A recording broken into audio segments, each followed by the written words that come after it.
Good evening. I am back, and I hope you're all doing well. Let me just make sure I've got everything lined up here. The headphones are comfortable on my head. Ugh, got like a bit of a state this evening. Right, let's have a look. Hello, Big Shark. How you doing? Can you hear me all right? Music's coming through okay, is it? Maybe I'll turn it up a little bit. Hopefully the music's okay. I'm okay. We're all good. Alright, so I'm continuing with this picture. Was where I left off basically last time. Hello, Rob. He says I sound good. Alright, that's what I like to hear. Good afternoon, Gary. I've started this stream a little bit earlier than I normally do when I stream, because it's only 8:15 here in the evening in the UK, but that means I can potentially stream for longer. But yes, I think this is where I left off.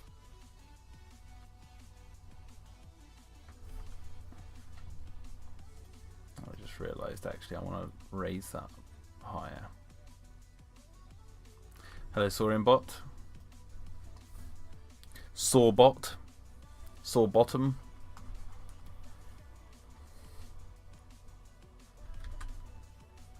I hope everyone had a good Jurassic June.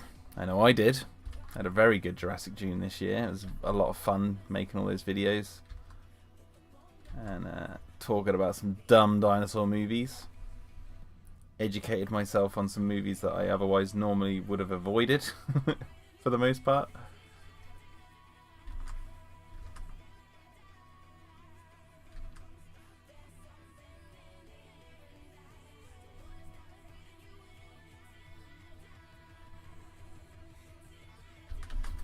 Actually, you know what? I'm not going to do that just yet. Hello, Jurassic. What did I think of The Good Dinosaur? Is that the Pixar movie?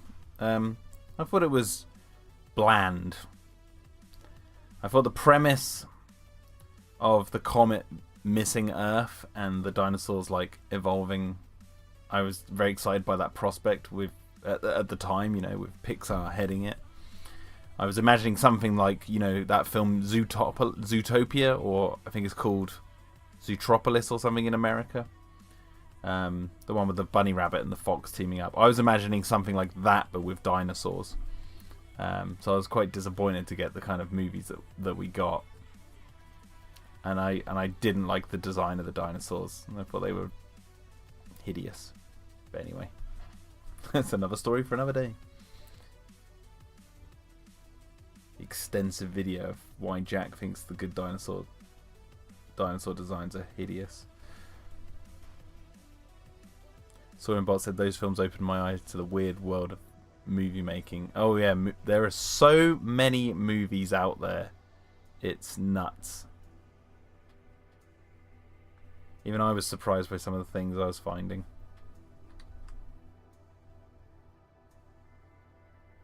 Big Shark says, surprised you didn't remake the sequel to Journey to the Centre of the Earth with your old pal Brendan Fraser. It might be on next year's one, who knows?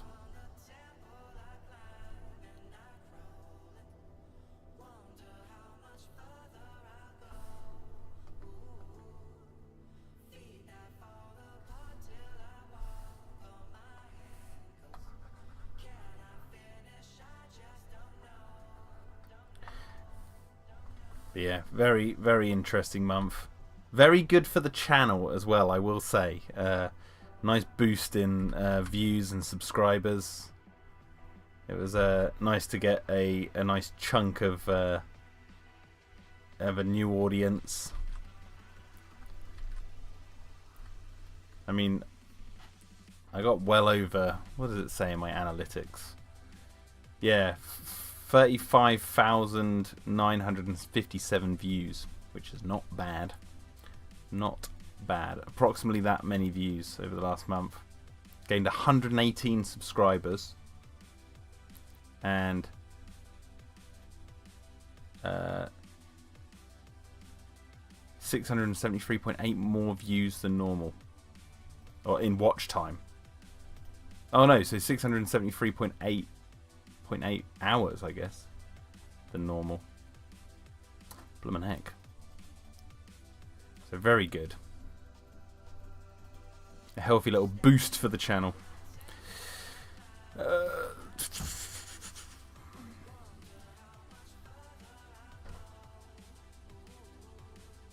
Big gains, Jax. Thanks, Krask.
Right, now I gotta work out how to do this tail.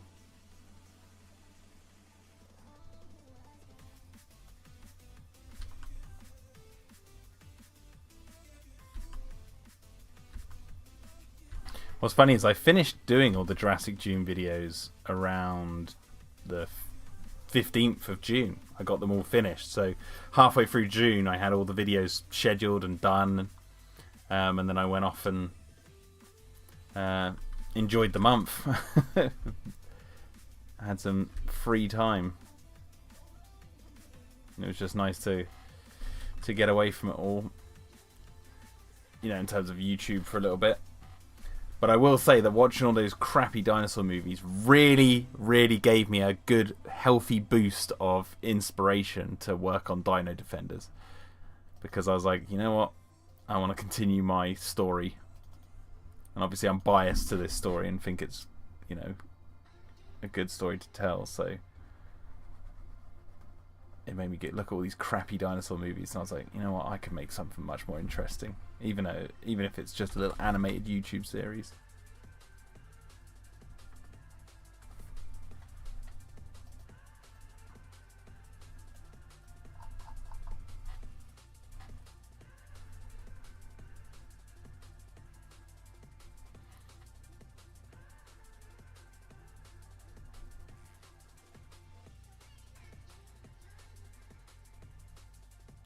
Rob Rice said, "Was something that's similar to the new Dinosaurs or the speculative dinosaur project be more of what you're expecting of an alternate take on dinosaurs not going extinct?"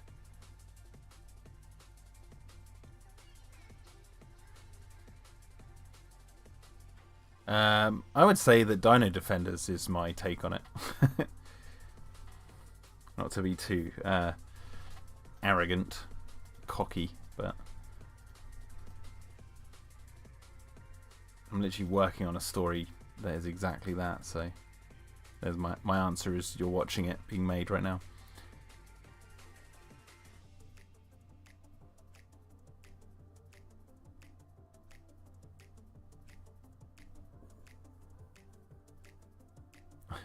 Big Chuck says, at least you dialed your destiny, got some new heads from Jurassic June.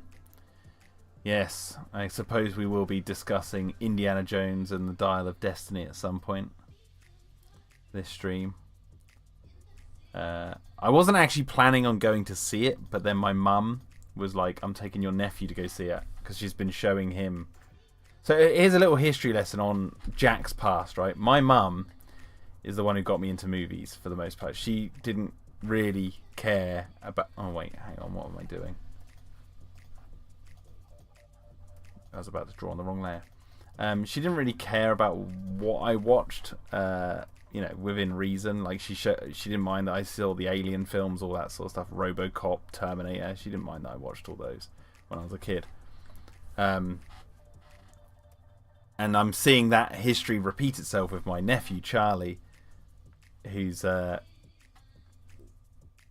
9. would you believe? And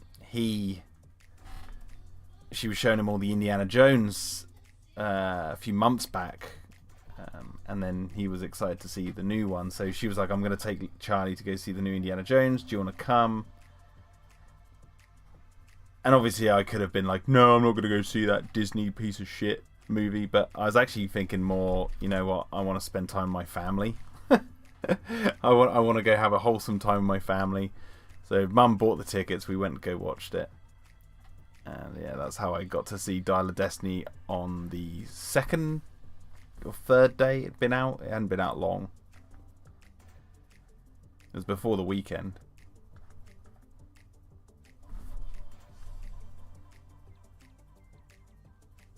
Big Shark says, waste of time, I walked out.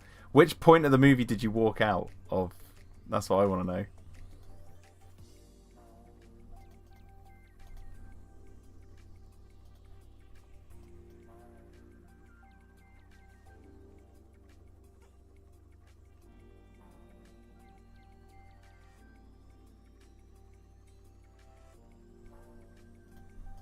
Well, we might go into spoilers, I don't know, maybe not.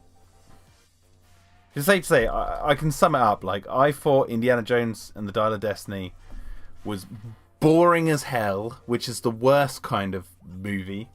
Because if a movie's like really shit, but like really crazy, and like you're laughing at it for how shitty it is, it's a form of entertainment. When you're actually just bored, it's like, oh god, this is depressing. And I didn't like how they handled the crossover from Indiana Jones 4. Because I have a soft spot for Kingdom of the Crystal Skull. And I thought, you know, how they handled the story in this one was just crap. And I just didn't care for the story. And I thought Harrison Ford was too old. So I just did not, for all the craziness that the Indiana Jones films have in them, right? I can accept interdimensional aliens. I can accept the hand of God coming down and melting Nazis. I can handle a bunch of stones that magically keep this area of land verdant and nice for farmland. You know, for farmers to grow crops on. I can handle all that sort of stuff. A knight sitting in a cave for hundreds of years. Yeah, that I don't care about. But when Indiana Jones is like a geriatric running around doing all these antics. Although for the most part he pretty much just drove a car around. He didn't really do much running. You know, I don't know. I just didn't buy the adventure. And I thought his female sidekick was obnoxious and annoying. And not in a good way. Because like Willie Scott is annoying, but she's likably annoying.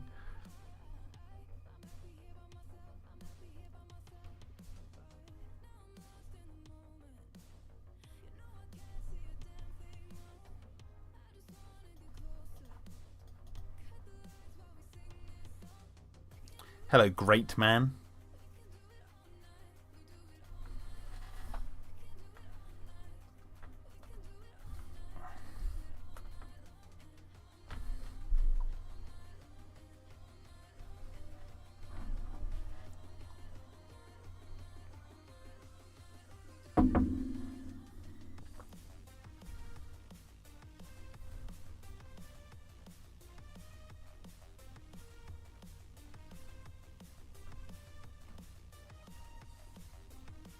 I'm actually really excited because after the weekend I'll be going to see the new Mission Impossible. Those movies. Those movies are great. So I'm very excited about the new one.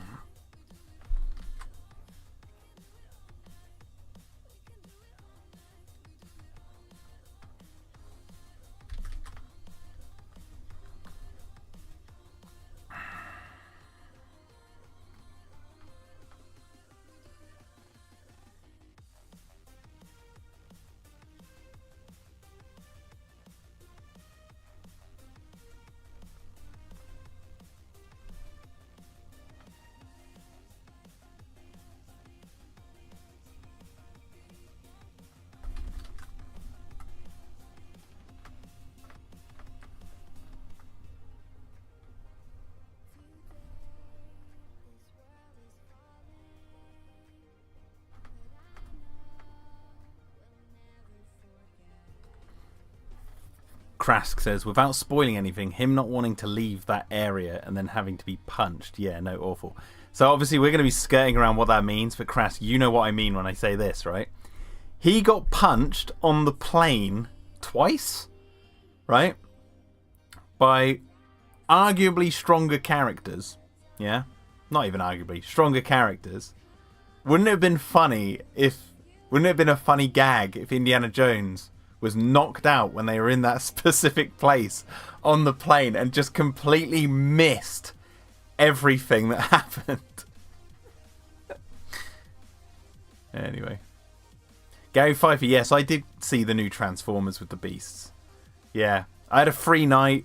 My wife was, because we're expecting another baby. She was feeling quite sick with morning sickness, and I had a free night. I could have come outside and streamed, but I wanted to just go to the cinema. I just had this feeling. I was like, I want to go watch something at the cinema.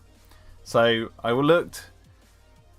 I couldn't be bothered to wait until like 10 o'clock to go see Evil Dead Rise. So the only thing on that sort of was close to any of my interest was the new Transformers. So I went and saw that. And it was okay. It was okay. It still made me miss the Michael Bay Transformers, and it made me miss the Michael Bay Transformers even more when the freaking theme tune from those movies kicks in. Even though it's meant to be retconning everything, it has the exact same theme tune kicks in. I mean, I like the theme tune, but yeah, Oppenheimer is what I'm waiting for.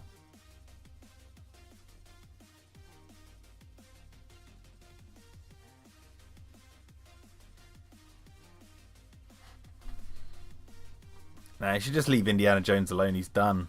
There's other heroes out there.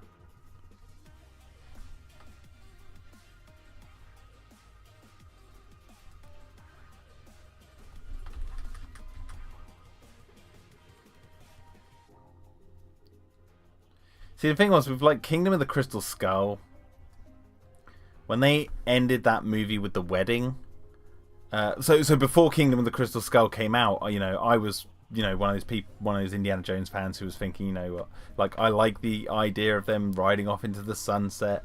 That's a good ending. Indiana Jones, you can imagine going on other adventures, but it's better left to the imagination, all that sort of stuff.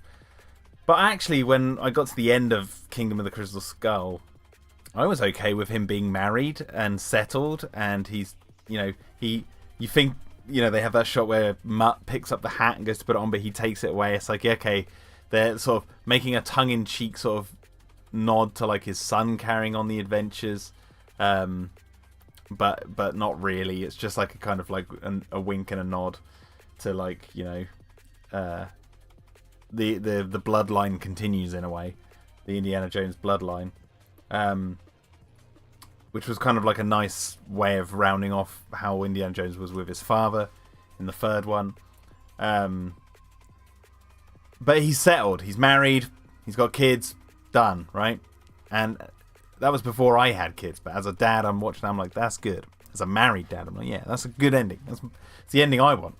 And then you get to this new one, and it's just like, it just undoes that. And it's like, fuck, it's so annoying.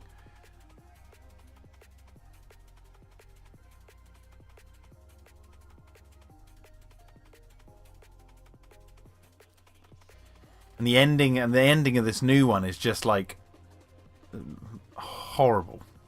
It's horrible.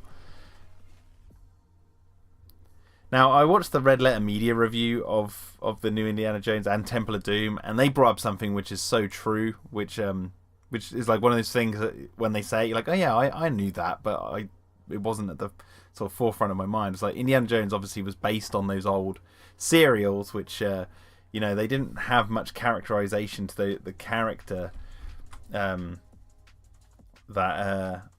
in those old serials. He's just punchy action man, and so that's what Temple of Doom was basically. It's like a random adventure with Indiana Jones. There's not much characterization with him. He's the same when he ends the film and when he begins it. except for maybe like the Fortune and Glory line, that sort of thing kind of changes, but there's barely anything, right?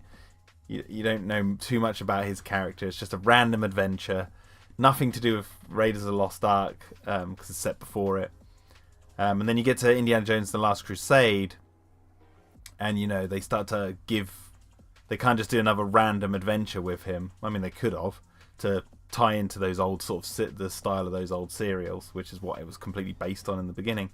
But they decided to flesh out his character more, give a relationship to his father, and you see him as a child. You see how he gets his scar, gets his whip, all that jazz, gets the hat, all on the same one adventure. When he was a kid, he gets all that stuff in one fell swoop.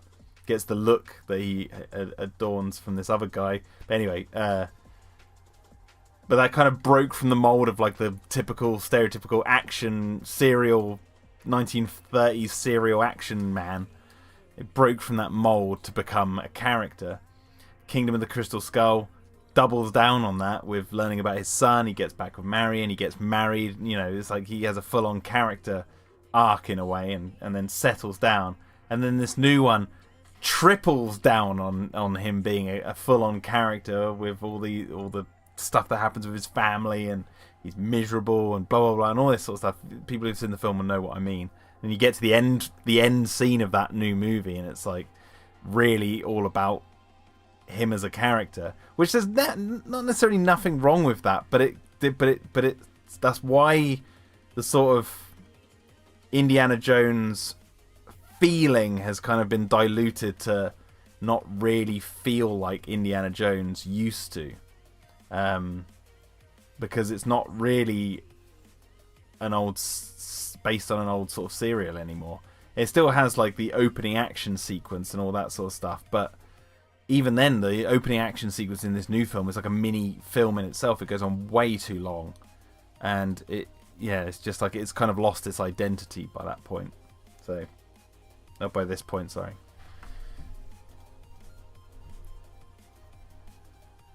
So like I was fine with him being married and that, and it's like, okay, fun little ending to these movies, and then they make the fifth one, and it's like, what are you doing to this character? What are you doing? He's too old. I think I would have been more. No, Disney wouldn't have done it because they're a crap company, but.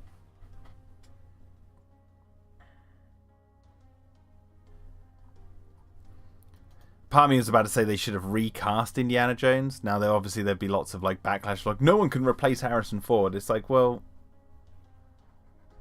why not just make him like a generic action man? Make him like the Temple of Doom sort of style of Indiana Jones, where it's not like about his character at all. It's just about a fun adventure. Yeah, I don't know why it's 3 hours long. It's too long. I was worried that Harrison Ford was going to like get older as the film went on because it was so long.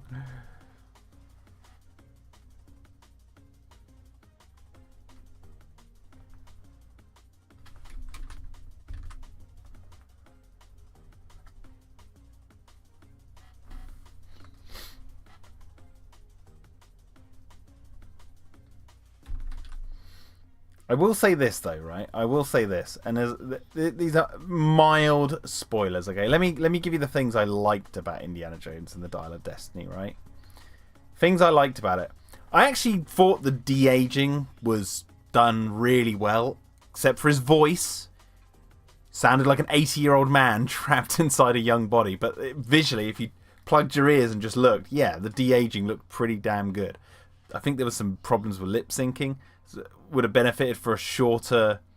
Again, it would have benefited from a shorter intro. But for the most part, I thought the de-aging actually, I was like, whoa, that looks really quite convincing. See,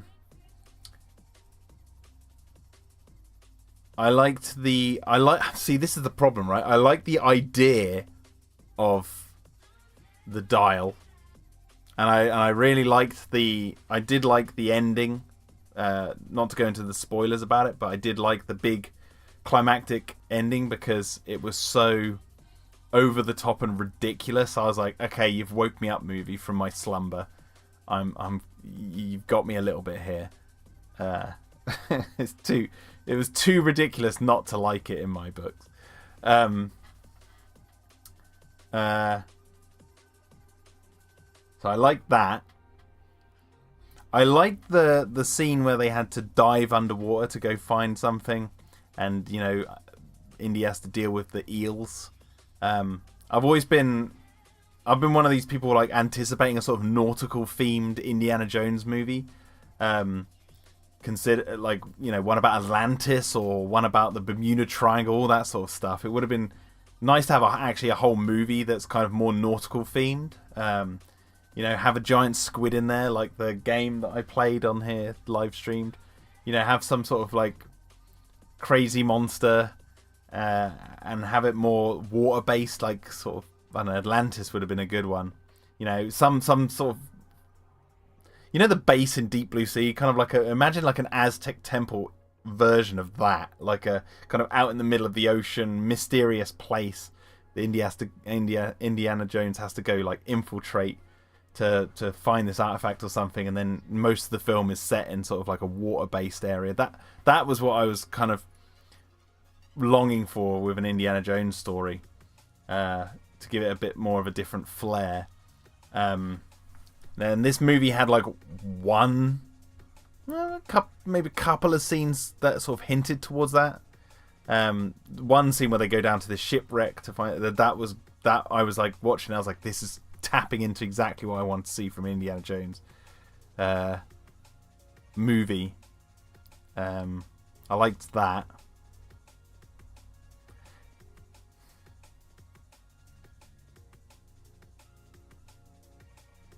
I think that's about it.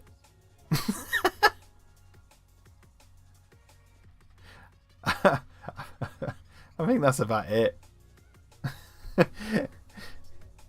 What can I say?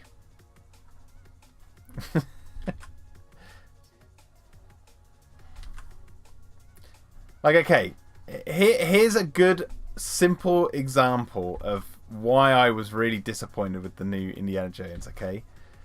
So the opening action sequence is too long, right? And they're on this train, and it's going on and on and on and on and on. And I like the idea of the train, the Nazi steam engine train. It's cool, right? It's a cool idea. I like the idea of that. The scene goes on and on for absolute ages, and then there's this bit where these Allied planes come in and blow a bridge up, and you're like, okay, so this whole action sequence is going to end in a big triumphant train crash. There's going to be explosions. It's going to be like something like, okay, it's a big climactic ending to this huge opening. No. Bridge blows up. They jump off the train, come out of the water, they look up, and the train's already crashed, and it hasn't even fallen off the bridge. It's just sort of stuck up there. That perfectly summed up this movie for me, because I was like, oh, we went all this way for nothing. The camera work is boring. The acting is good in parts, although I didn't like the lead female character, but she was annoying. Nothing against the actress, just the character. I thought the villain is it played by Mads Mikkelsen? I thought he seemed a bit boring. He wasn't that interesting. But Harrison Ford did an okay job. Music was actually forgettable. Would you believe? John Williams. I'm sorry. I don't really remember anything from the scores. There's no like I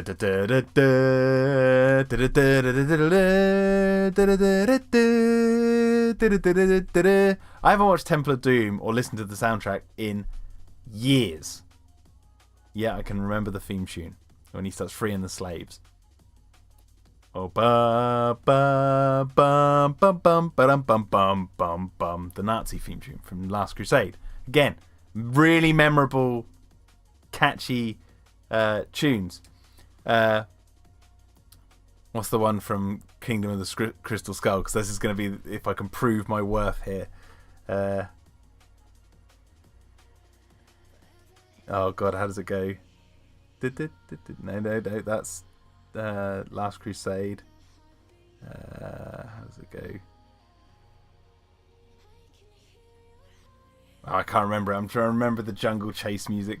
It does have a memorable, even though I can't remember it, and it's kind of unraveling my whole point now.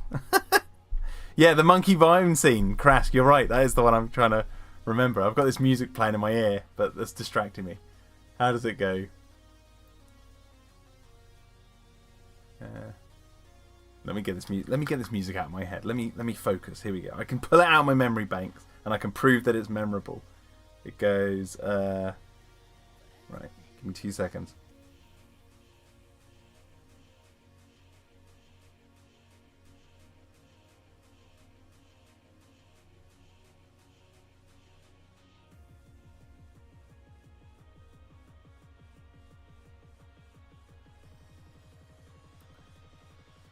I've got the train music from Last Crusade playing in my head. Where it's like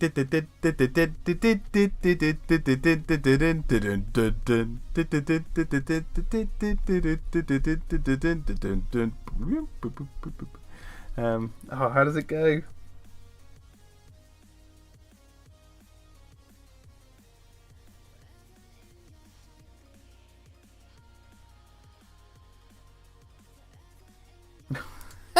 I'm not gonna continue till I remember this music.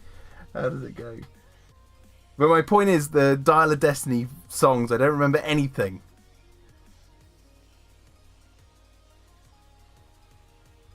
But I used to know the Kingdom of the Crystal Skull main theme, especially in the jungle chase. I'm going to prove to you that I can do it. How does it go? I feel like that android from Red Dwarf, where he's like, 1 second. Just be a moment. Just gotta get the old memory banks up and running.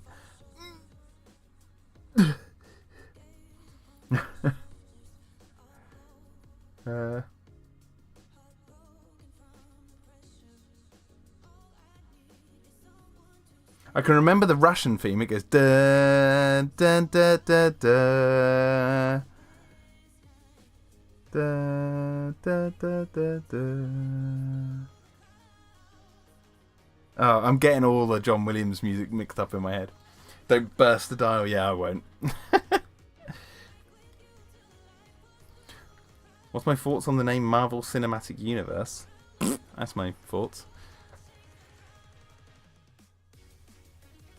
There was no music in Nuketown, Big Shark. Oh, but except for when he looks at the nuke. I can't remember how that music goes. I used to know that bloody music from the jungle chase.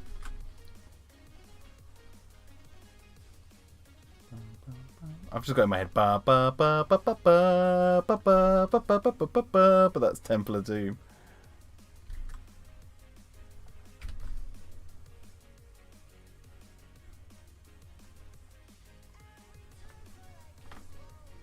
Ring up Joseph Stalin, he'll remember the theme tunes. No, I'm not calling up that weirdo.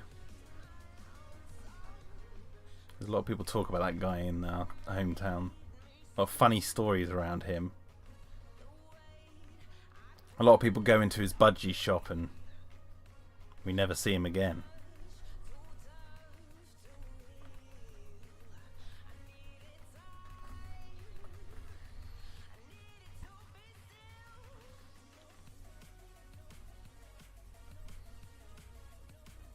I'm curious though, Big Shark, did you mention it in the chat? When did you leave the movie? What was the point where you walked out? I'm really curious.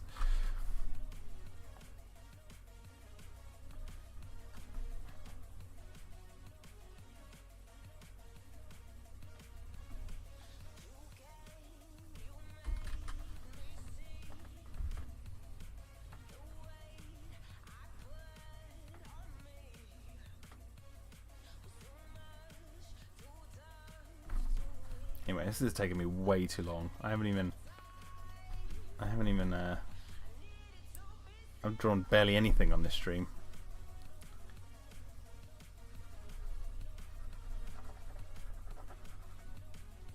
Oh, you messaged me on Discord, alright. I haven't got it open. I'll have a look in a minute.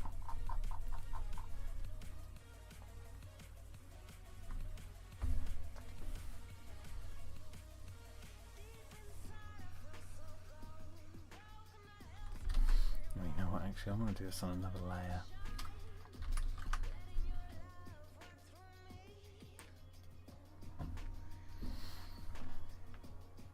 I am going to remember that music. I'm not going to look it up. I am going to...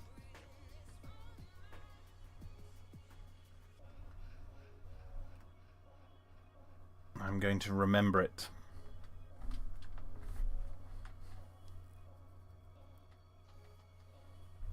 Indiana Jones and the Pile of Disney. Instead of the Dial of Destiny.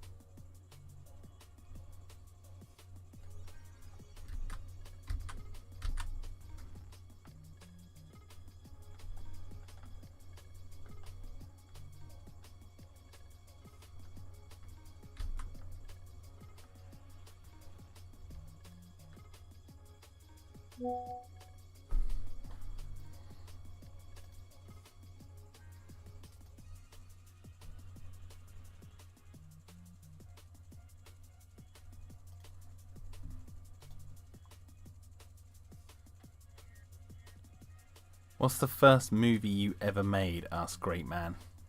Hey, Great Man, that's a great question. First movie I ever made. Now, my memories are a bit blurry on the exact dates, but it was either a film I made with my friend Lawrence, who he had a camera and he had a little editing software, and it was a camera that was only black and white, and we made a action movie called Die Last, inspired by Die Hard. It had nothing to do with like the Die Hard plot, but it was just called Die Last, just the title. It's about these gangsters and got his little brother, and we were running around his house shooting on this old VHS camera that we edited. Or it was a plane crash movie about people in the woods in a plane crash, and there was a monster in the woods, and it was called The Crepid. The very first time we made a movie. And the plane crash was all because in my hometown there was this like park that had this like hill, and if you went into the woods next to this park, it looked like there had been a plane crash, because there was this like long strip of just crap and rubbish that had been strewn through the forest, and even like chairs and stuff. And I need to look this up whether it was actually real or not, but apparently the rumor was that it was a plane crash. So there had just been like, you know, bits had been left there. I'm not sure entirely how true that was, but yeah, so we thought, oh, we should utilize that as like an actual plane crash.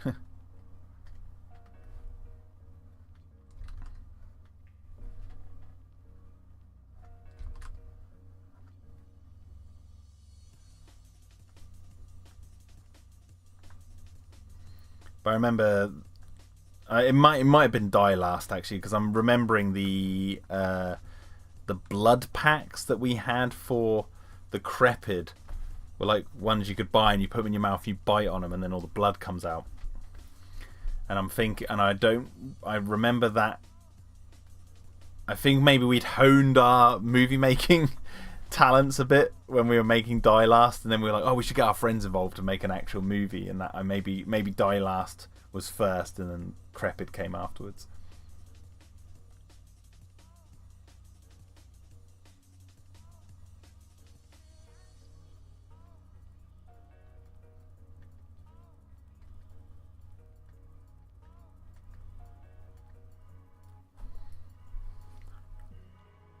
I've got hair in my mouth.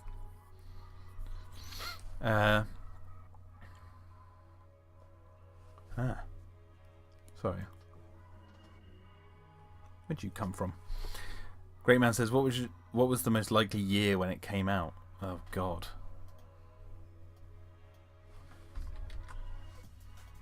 1999?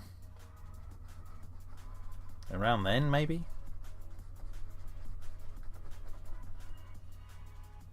99, 98? We were very young.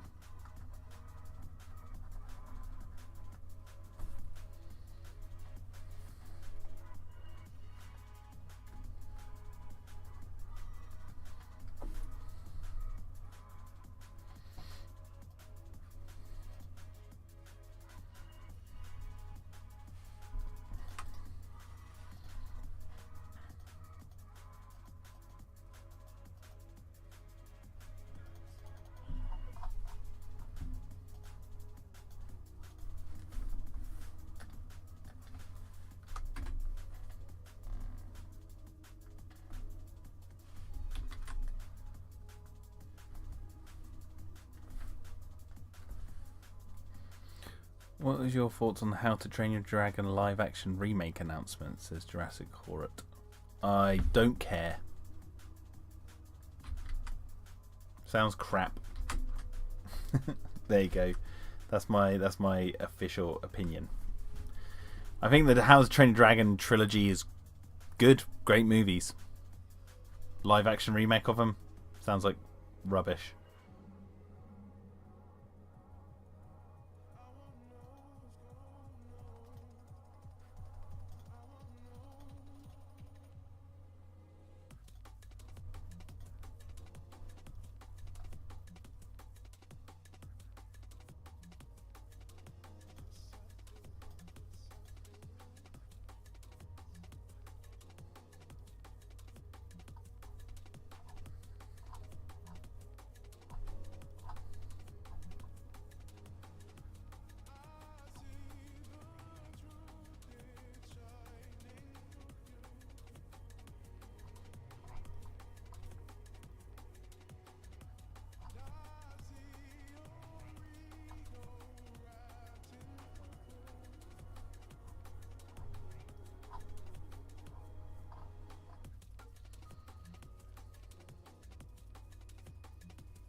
Saurianbot says, I'm probably the only person on this planet who's never seen the How to Train Your Dragon movie. You should check out the movies, they're good.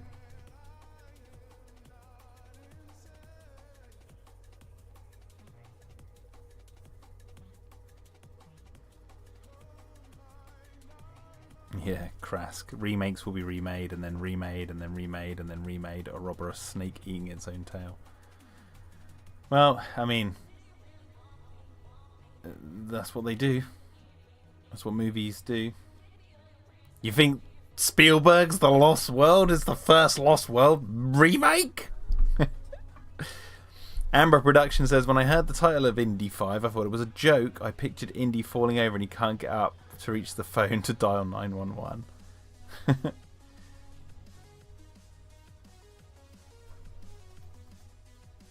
Right, let's get some colour on this biatch.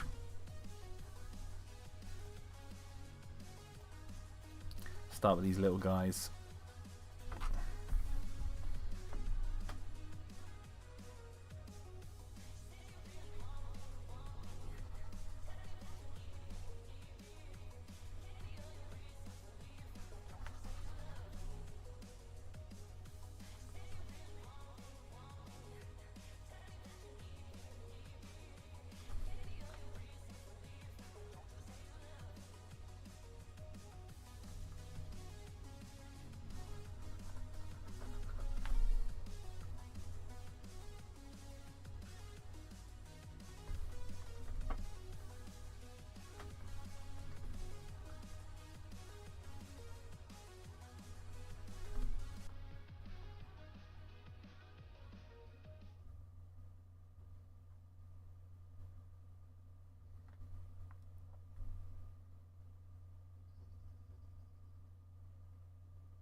Original ideas will always be more fascinating. Remakes with heart and passion are fine, otherwise we wouldn't have gotten The Thing.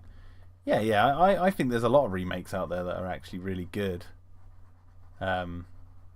It's just, yeah, you need to have vision in how you can make it feel fresh and innovative and worth the time, you know.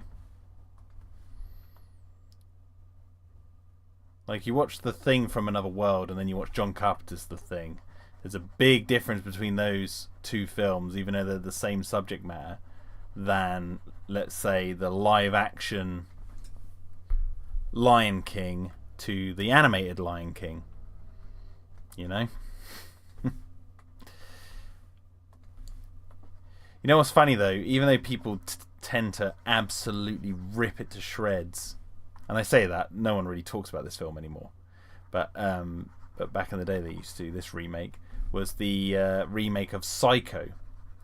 Now the remake of Psycho famously is shot for shot like exactly the same as the 60s version, and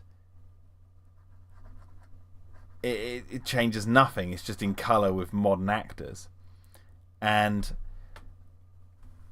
I can see why that pisses loads of people off.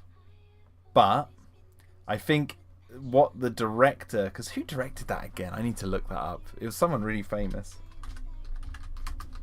Who made the Psycho remake? Gus Van Sant, right? So Gus Van Sant is like I mean, he directed my most hated movie, but he's a very independent director. He's got vision, that kind of thing. I think what he was going for when he was given the job of remaking Psycho was to make a statement on remakes by going, okay, I'm going to remake Psycho, but I'm just going to do it shot for shot exactly the same. Not really going to change anything. And that pissed people off. And it's like, well, that's hilarious, because that's like a great troll move on his part for the studio, because now no one's ever probably going to remake Psycho ever again, because he royally put the nail in the coffin of that movie ever being remade again, because why? That's all it'd ever be compared to is the original, and then everyone would be like, yeah, it got remade once and it was shit, that kind of thing. So I think, despite I've seen the remake of Psycho because it was on TV, I don't like it, because why would you watch the original one? But I think he was actually making a statement there with that. So it's an interesting sort of remake to look at. He just was like, yeah, I'm just going to copy the other movie shot for shot. Line for line. It's hilarious.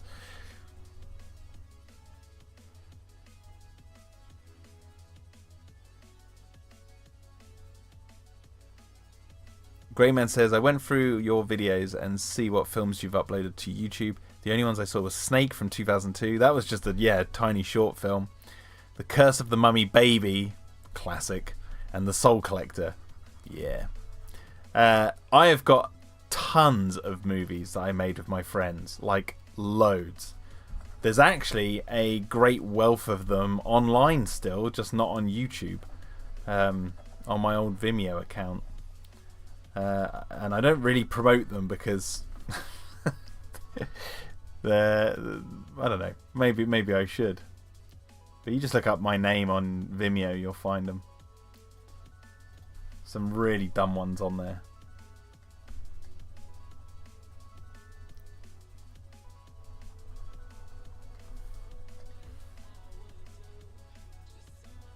I've got loads on VHS which are not online. Curse of the Mummy Baby is part of that line of, and The Soul Collector is that sort of era. I've got loads of movies from that era of time. I've got loads that I used to have on my old channel that I deleted for one reason or another. Not because they were really that bad, but I just was like, I was trying to shape YouTube into a certain thing, and I don't know. I thought maybe I'll hold back on these old videos and then release them in the future sometime. But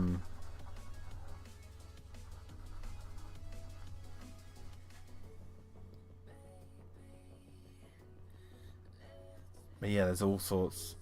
some of them, my friend Will, who's in a lot of these videos, he converted a lot of my old films onto DVD. So I've actually got a bunch of DVDs. They're actually inside, so I can't show you them right now. A lot of these dumb films I used to make when we were kids and teenagers, I've got actually like a pile of DVDs that I can pop in with funny menus and all that. He did that for a birthday present for me one year. Brachiotitan 993 says hi. Hello.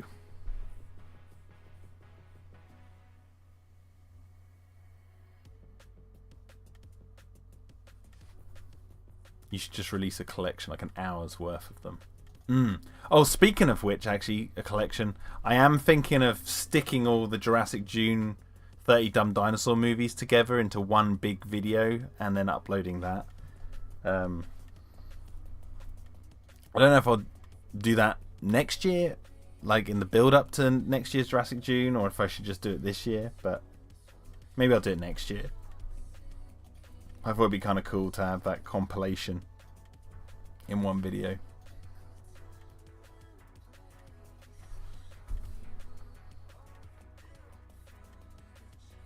What did you think of the Beauty and the Beast live action remake? Asked Jurassic Horror. I haven't watched that shit. I haven't seen it. I don't tend to watch a lot of those type of movies. If I'm going to watch Beauty and the Beast, I'll watch the old animated film on DVD, not on Disney Plus. And I'll watch it with my daughter or my wife, you know. I'm not the sort of person to sit there and watch Disney's Beauty and the Beast on my own. The only Disney films like that, cut from a sort of similar cloth to that I'll watch on my own from time to time, is Fantasia. I like to put that on in the background sometimes, and I'll watch it.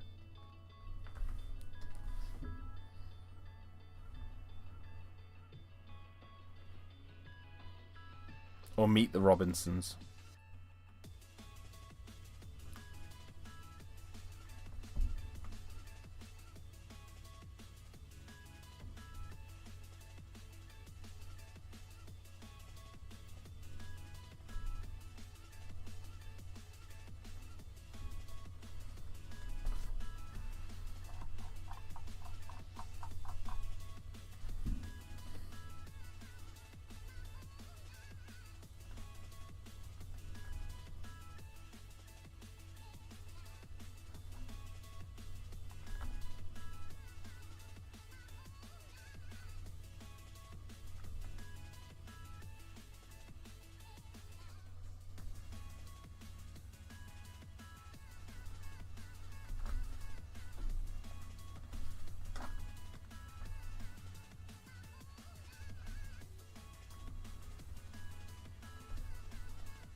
The only Disney cartoon I'm open to watching on my own is Atlantis and Treasure Planet. Oh, Treasure Planet, yeah, that's another one.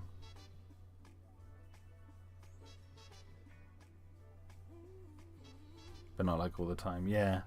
Well, I mean, I tend to watch a lot of this stuff now with my daughter, so that's my excuse, is I can sit there with them and watch these old animated Disney films.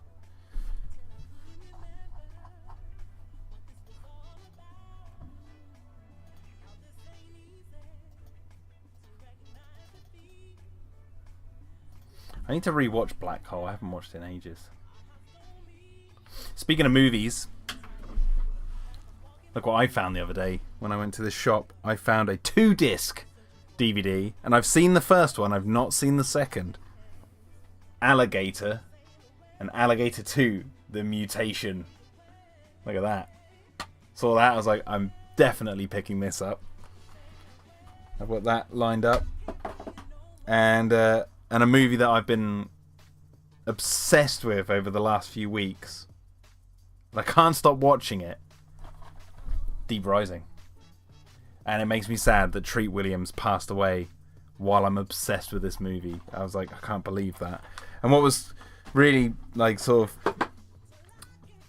I don't know, was sad was like, you know, I'd uploaded my Age of Dinosaurs dumb dinosaur movie review that was already up there scheduled, and so I was like, oh, I don't want to put out a review for a Treat Williams film where I'm just like ripping into the movie and I don't have some sort of like homage to him, because he just died and it felt really distasteful. So I took the video down and re-edited it with the sort of the little rest in peace bit at the bottom, at the end, sorry. So, but yeah, Deep Rising is my jam right now. That movie is like maybe pitch perfect. There is very little aside from maybe some hokey CGI like dated for the time. But aside from that, that movie is so much fun. And I've seen it like a bunch when I was a kid. I just hadn't watched it recently, and then watching it as an adult, I'm like, this movie is so good. It's so much fun. And not to go on another side tangent, I'll probably talk about this in a bit, but like I bought myself a MetaQuest 2 VR headset, because, you know, our company Chronicle might be doing some stuff with VR in the near future, so I wanted to get sort of hands-on and kind of get to grips with this newfangled tech that is out there. But anyway, I've been having a blast with it. But I downloaded this app on it called Big Screen, which is like a cinema. So you can go in and you can host movies for anyone, like 15 people to come in publicly and watch a movie. Or you can visit other people's rooms. There's chat rooms. They get pretty funny. You're all there in like your avatars. You know, it's like something out of Ready Player One, but really crappy. You look all like Wii characters. But anyway, I hosted my first movie the other night, which was Deep Rising, and it was so funny how many people came in who'd never even heard of the film, and they were loving it. And so I felt it was quite nice to put a showing on for this. They weren't kids. Some of them were kids. Some of them were like adults coming in, but it was really cool to just like host it and in VR. And watch it on this insanely big like IMAX screen that wasn't real. But yeah, I've hosted that and Blade Runner 2049 in 3D, because 3D films in VR is like perfect 3D because it's perfectly tailored to both eyes, and you don't have those annoying glasses, and if you tilt your head like this, it doesn't go blurry like you get in the cinema. Like perfect everywhere you look. It's 3D, and obviously that Big Screen app, you can have a screen as big as a planet. Like there is one of the screens you can pick that you are just floating in a void of a nebula like space, and the screen is just in space next to you, and it's like huge.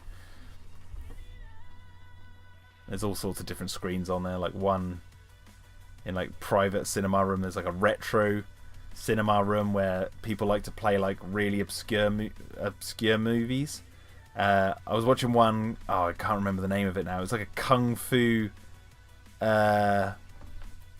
sorcery movie, and I can't remember what it was called, but it ended with these people like fighting this like monster demon at the end in this cave, and it was like gory. It was awesome, and I just remember us all laughing our heads off. So like a few nights ago now, and yeah, it was very fun. Very, very fun.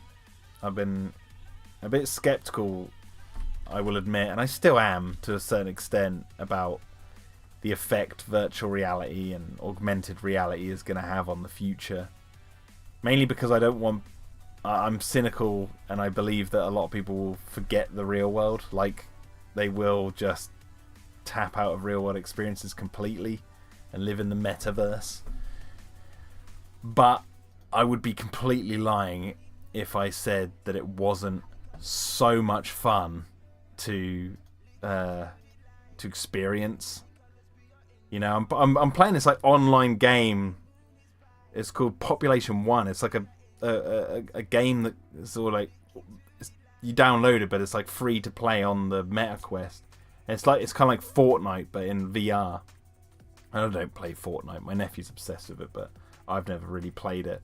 But you like have to build stuff and all that. But you've got these guns, like an AK-47 and stuff, and the feeling you get when you shoot it and you're holding it is like, it's fun. It's too fun. You know, I was running around this VR world just blasting kids with this gun, and I was like, yeah, this is awesome. But also it's crazy how sort of realistic it feels, even though it's not. There's like a little there's a little tester VR experience that you do, like, to get used to like the controls, where it can turn the controls. I should have had it out here so I could show you. But like, you hold these two controls and you press these buttons in a certain order, and it turns the controls in your headset into your hands. And so you can pick up stuff like paper airplanes, and it gets you to try them all out. And it feels so cool. But then there's like a games console in front of you, like it looks like an old Nintendo system, and you pick up the cartridge and put it in and then press the button. And one of them's like a shooting gallery. And I was just, for the first time I tried it, I was just holding the gun and looking at it like, ooh, like an idiot.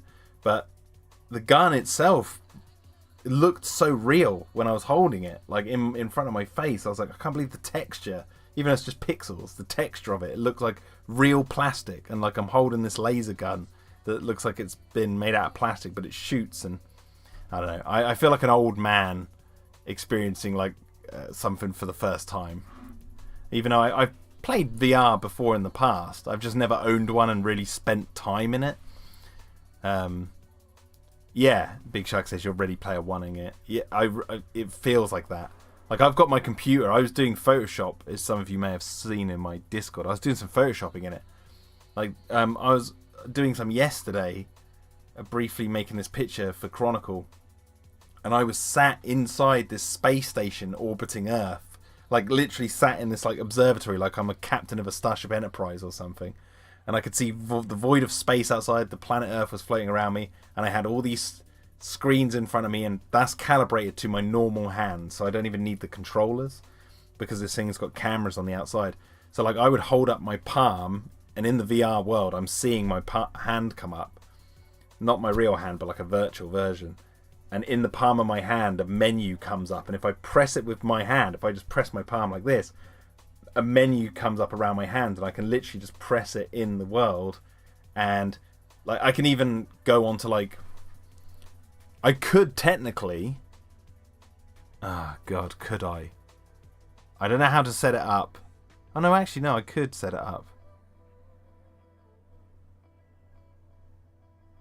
I could set it up so you guys could see me on this stream right now in that VR world.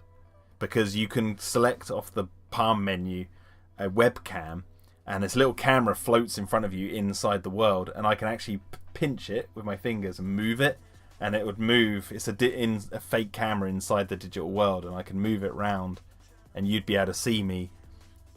So, oh man, I'm thinking, should I just go get it and set it all up now? And try, so you can see what I look like in the VR world. I could stream from the VR world. Big Shark says, yeah, that's boring. I want to see the real you. Oh, isn't that nice? Isn't that nice? Anyway, enough about VR. We'll do it one day. I'll come into a stream. I'll try and set it up to be VR Jack, Ready Player Jack. Anyway.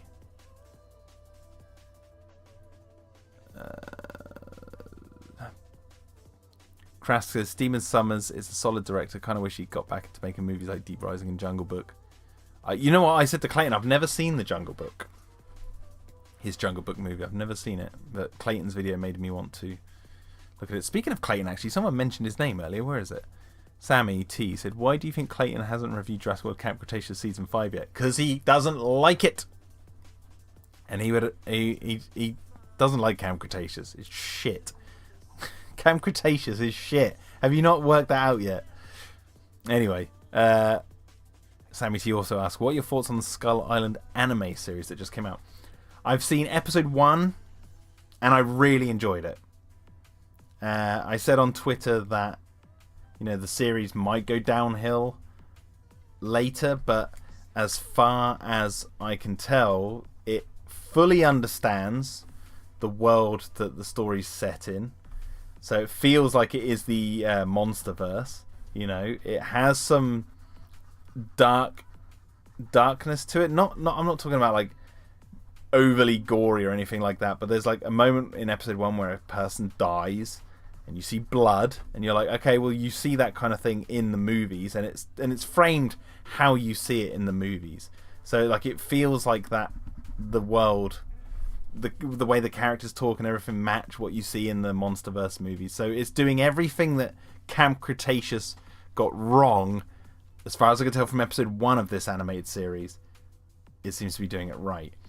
And also, that said, the animation style is way more appealing than this Coco Melon looking CGI world that we got with Camp Cretaceous. This hideous, cheap looking CGI, which probably wasn't cheap at all, but there's my thoughts. I've seen episode 1. I will be watching the rest of it. I just haven't got around to watching it yet, so.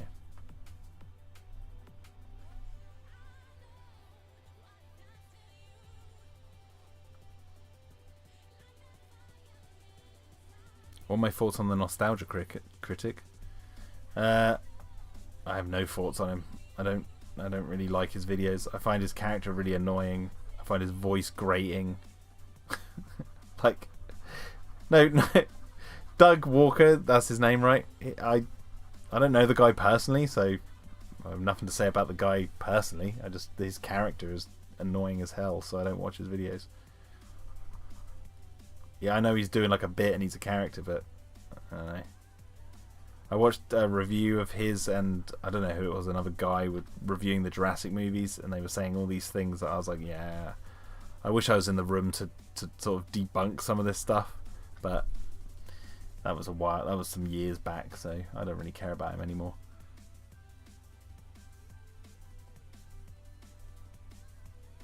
Soyinbot says, my teacher has Michael Crichton's Prey book and he promises to let me borrow it after the holiday. We were on the topic of genetic splicing in class. Nice. Gary Five says, I'm really liking the show. I hope you mean this one and not the Skull Island one. Which I think you mean, actually. I'm just trying to think. So in my VR headset, I can get onto I can cast my desktop. I think I would have to go into here and change my video capture device to the digital one. That's how I would do it. It would take literally no time at all to set up.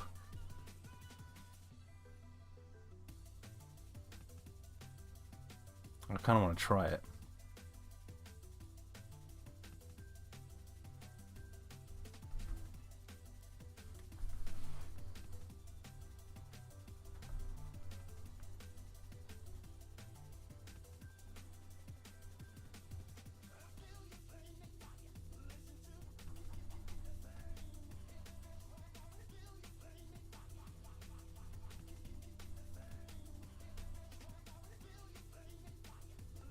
Yeah, AVGN isn't annoying.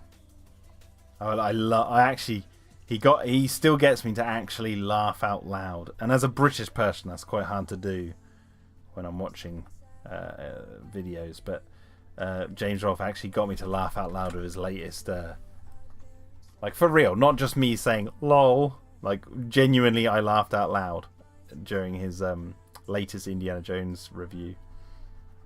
I can't even remember what bit it was, but it was something he said, something about like what's happening, or it's the way he said, "What is this guy doing?" And he was talking about the pixelated guy. It was just the way he said it. I genuinely started laughing.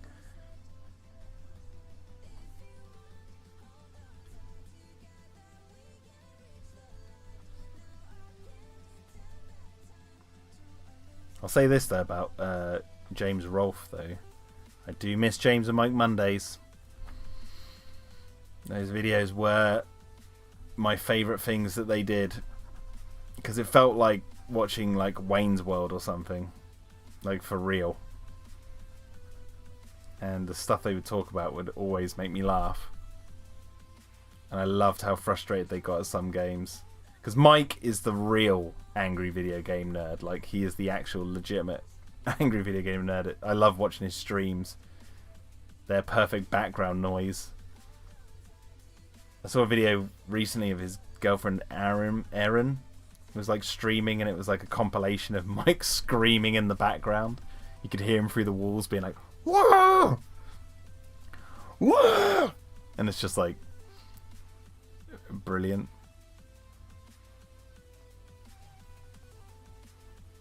Great Man says, do you ever go to conventions? No. I've been to a convention once, and it was London Comic Con, and the only reason I went was for Jurassic Cast. We were interviewing the guys who had made the Lego Jurassic World game for an episode of the podcast, so I got in for free, and that was the only reason I went. Was because me, Sam, and Ross were just goofing off, and then we got to play the Lego Jurassic game for a bit, interview those guys. Then we watched this fan-made Predator film, which was set in like medieval times on this big screen, which was kind of fun.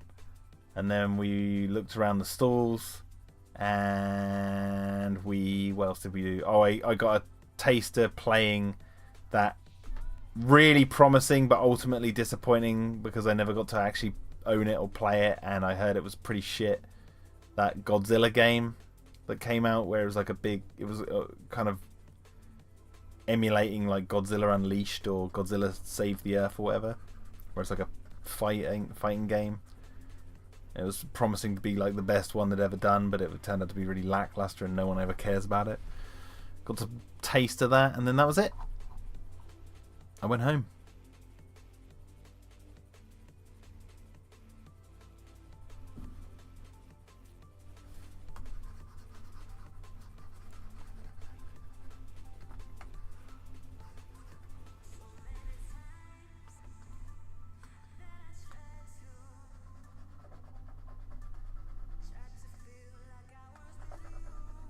Yeah, Sammy T, Big Shark's right. I'm not an MCU guy, so you're wasting your breath, or you're typing, because I don't care about those movies. It was really funny. So, like, my wife and I, when we have like movie nights, you know, most of the time, and it's not because I'm dominating. But most of the time, you know, I've got this idea of what I want to watch, and I'm like, Emma, do you fancy watching this? And she either says no, and then I'm like, okay, we'll save that for another time. But most of the time, she's like, yeah, go on then, because she knows I'm like the movie guy, right? Emma reads books. She is a book connoisseur. She's constantly reading books. That's her jam. But I'm the movie guy, right? So what did we watch? We watched Backdraft, which I hadn't seen in years, and I really enjoyed that. Emma enjoyed it as well. Didn't go where I was expecting, actually. I hadn't watched it since I was like a kid, so I couldn't remember anything from that movie except for the theme tune that was in the Lost World trailer. It was a pretty good movie. Some nice twists and turns. But we watched that, and then I was like, oh, I haven't watched that old Spielberg movie Always in years. Do you fancy watching that? And Emma had no idea what it was about, so we started watching it. And I now know why no one talks about that film. It's not that it's like an overly bad film. It's just there's some things just don't hit the mark. But anyway, point is, we watched that, and then I was like, you know what, Emma? It's your turn to pick. Pick a movie you want to watch. And she was like, well, I really, really want to watch this new Ant-Man Quantumanium film. And I was like, well, I'm not an MCU guy, so obviously inside I'm like, oh no. But my wife, it's her choice. We're gonna go through this together, right? Through thick and thin. You know, that's why I married her. Till death do us part. But we put that on, and I kid you not, about literally 5 to 10 minutes into the movie. So anyone who may have seen that film, there's a bit where they're in the car at the beginning, right? There's like a scene where they're all talking in the car. It's very close to the beginning of the movie. My wife turns to me and goes, "Can we watch something else? Like, this is really boring." And I was like, "Really? We're like barely through this movie." She's like, "Yeah, no." And then we had this whole discussion about how we think the MCU is dead. It's like a corpse walking. Like, it's done. Endgame was the end. They finished it. So, anyway, that was where the MCU. I was just like, look, they finished the story. It's done. They can't go anywhere else. The multiverse is boring. It's done. So my wife was like, yeah, it's done. Like, so she's not really into the MCU anymore. Like, even going back and watching the old MCU films seemed quite boring because it's like, yeah, it's done. It's finished. But anyway, point is, she then turned to me and was like, "What do you want to watch?" And what did we watch? This was a while back. This is a couple of weeks ago now.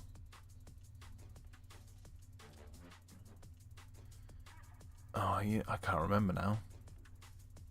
I can't remember what we turned to, but it was. I remember it being quite good. It wasn't a horror. What was it? No, I can't remember. I'm getting it conflated in my head with what we watched 2 nights ago, which was Citizen Kane, which I hadn't watched in a long while. And yeah, that movie is. I can see why people say that's like one of the best movies ever made, if not the best movie. I can see it.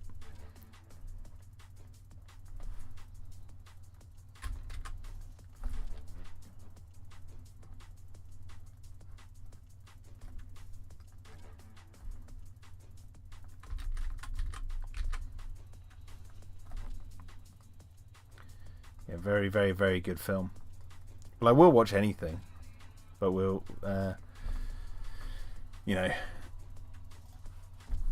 we're trying to go through like more obscure movies.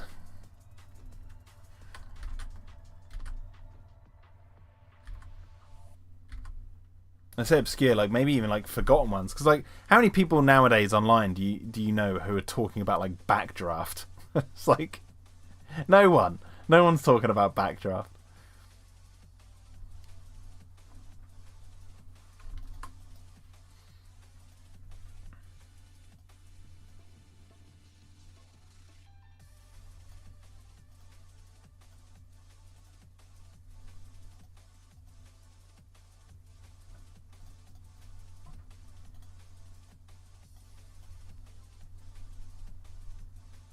We've got the Godfather trilogy coming up, because I've watched the first Godfather, but it was so long ago I can't really remember much about it, and I've never seen the Godfather parts 2 or 3. So we have got them on we have a little pile of DVDs next to our player in the living room that are like our watch pile. So we usually go to that and go, right, what are we gonna watch today, and then we make our choice.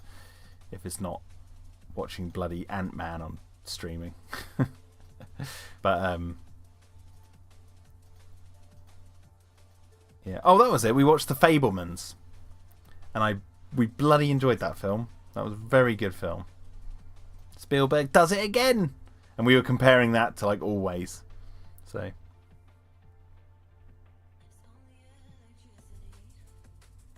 Prehistoric Hero, hello. He says the MCU is overrated. Big Shark says, have you seen The Fabelmans yet? Yes, we watched it the other night and absolutely loved it. Thought it was really good. Part of me does wish that we got to see Spielberg. I know we've not Spielberg in the movie, but like him actually getting his first major movie, like doing Duel. I think that would have been really cool. That was a film, unlike Dial of Destiny, that I did wish had an extra half an hour on the end to flesh out his like foray into actual movie making. But I guess like knowing that it's based on Spielberg's life, like kind of the rest is history kind of thing. And I thought the David Lynch cameo was hilarious. You know, If the horizon's on the ground, it's interesting. At the bottom, it's interesting. If the horizon's at the top, it's interesting. If the horizon's in the middle, it's boring as shit. Like, get the fuck out of my office. It's like, great stuff.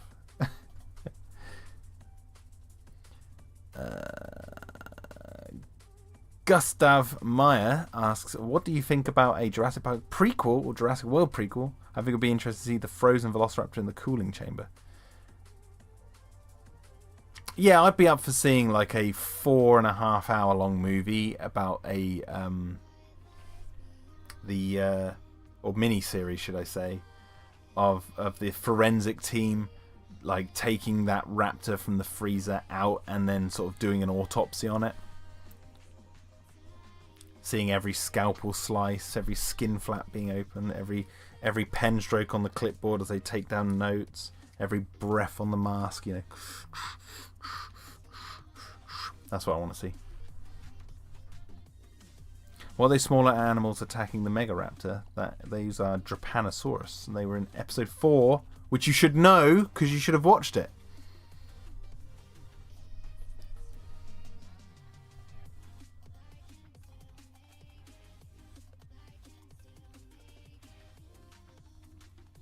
Yeah. Krask, the Roswell autopsy of a raptor. Yeah, exactly. That's what I want to see. Okay. Drepanosaurus.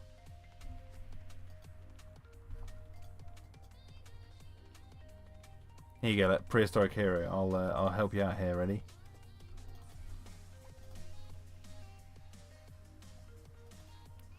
This thing. One of these. Obviously, I've taken some creative liberties in the exaggerations of the size, but it's one of these. I've upped the size a bit. I've added it a more stylized stinger, and the claws, and the head is bigger. But like Drepanosaurus, that's the creature.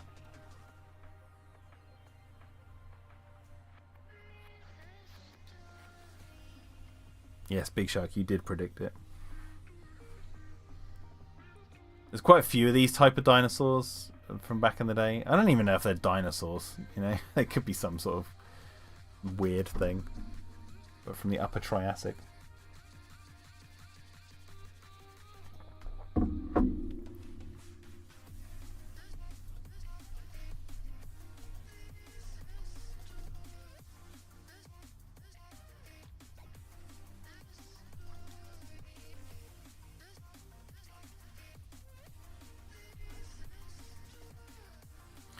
Prehistoric Hero says, what I've heard, they're insectivores. Here they're pack hunting predators. Not really. They're not really pack hunters here. I don't want to say what's actually happening, but yeah, they're not exactly hunting this thing.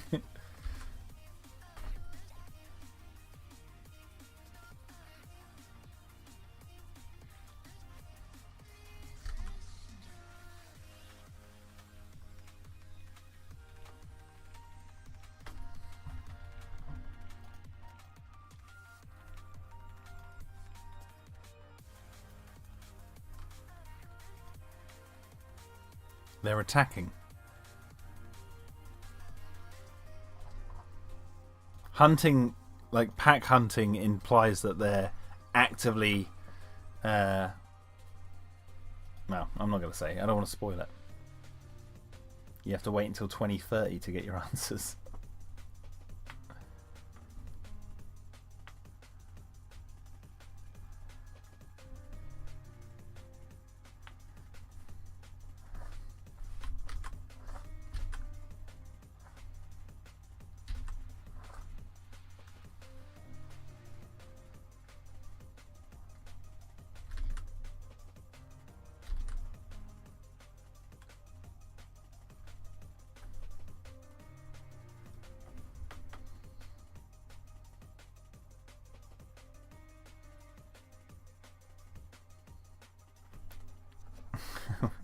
It's a joke, Prehistoric Hero. I don't know how long this is going to take me to do. There's a lot to go in this episode, and I've barely scratched the surface. And I've taken a long break from it to do Jurassic June, and I'm just taking my time with it. I don't want to rush it. I want it to come out right. I'm doing it when I can. I've got work. I've got a kid to look after. I've got a wife to look after. I've got another kid on the way. So I would like to get it done before the end of the year, but the likelihood of that happening, I don't know.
Do you think your kid would like your series, says Prehistoric Hero? I don't know.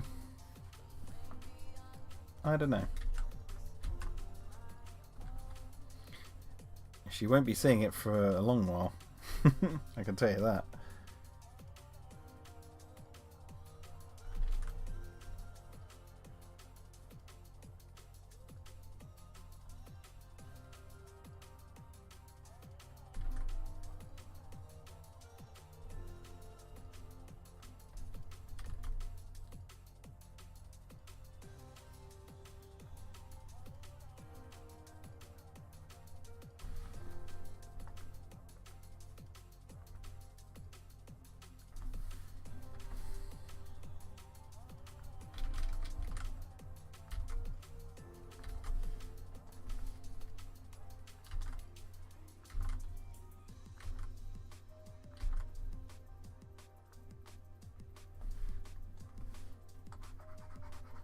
You know what I might do actually before I end the stream? Not that it's ending anytime, really real soon.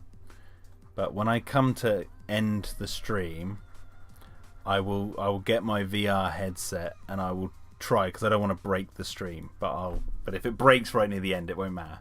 But I'll try and set it up so you guys can see my digital realm that I've been doing some work in. I will go get the headset though before then. I'll probably go in a minute and just grab it quickly because I want to get something to drink.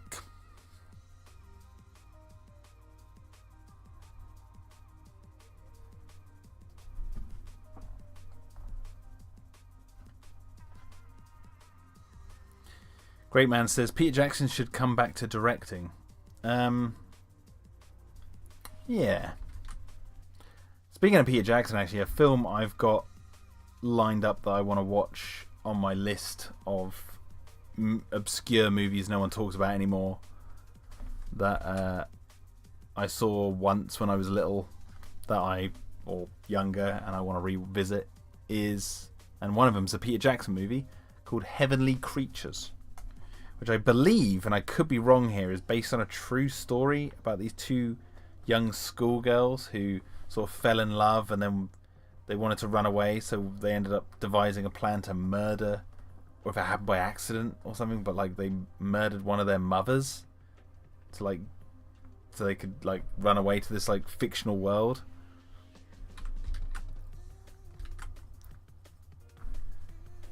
But yeah, I remember seeing it once ages ago and I can't remember what I thought about it, so I was like, oh yeah, I haven't thought about that film in years, so I'm going to pick it up and watch it. Twisty Slap, hello. Mr. Shamikaman says, on a scale of 1 to 10, how late am I? Big Shark says 6. Well, what are we looking at? How long have I been streaming? An hour and 34 minutes. Yeah, probably about 6. No, you're late by a point B. You're late by a point B. That's how late you are. Point B of a late.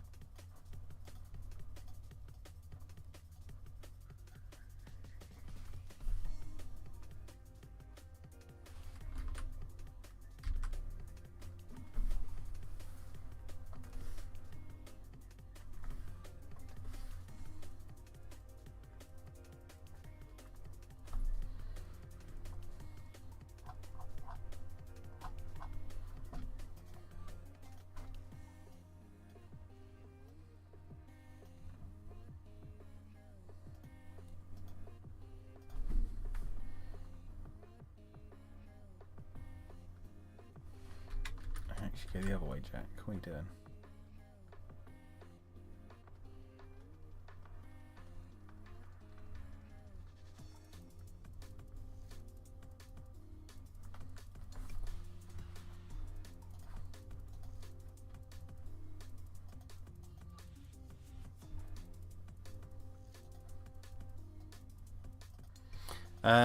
Talk about movies. Another set of movies I watched. All 3 of them were the Christopher Walken Prophecy movies.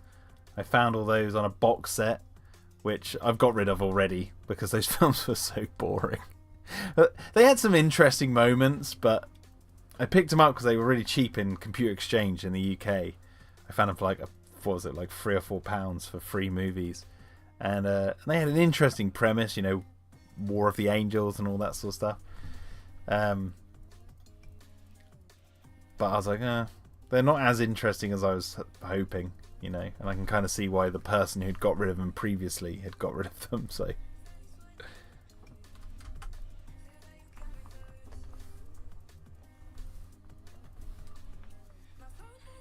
I've been watching quite a lot.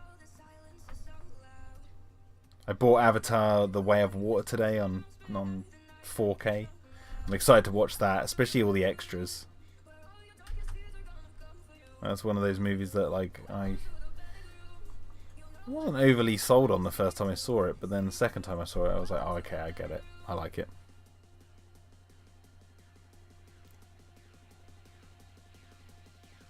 Sammy T says, what are your thoughts on the cancellation of the Jurassic Park fan game that everyone was looking forward to, Jurassic Park Operations? It's a shame. It's a shame. I wished Universal, and this is going to sound like every other bloody fan out there, but this is so obvious, right? I just wish Universal would just do what they did with me and Tim for Masrani Global, but with like one of these people who are making games, right? So like myself and Tim make a website, Universal see it, and instead of they can ask us to take it down, or they hire us, right, to help promote the movie. I think that was down to Colin, though. Colin was like, yeah, get these guys on board, because, you know, this will help. And so I have him to thank for that. But I wish Universal would look at that project and be like, right, we're going to contact them, tell them to stop production, but we're going to actually ask them for their assets and bring their team on board, and let's work on making it, like, finalizing it as an official product, because they've done like 98% of the legwork. So just hire them and release it officially.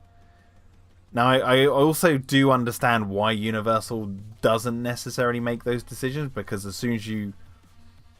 I mean, I guess it hasn't happened with us, but like, I guess their fear is that, like, if they fund that fan project, then there'll be loads of other fans out there being like, well, why didn't you fund my project?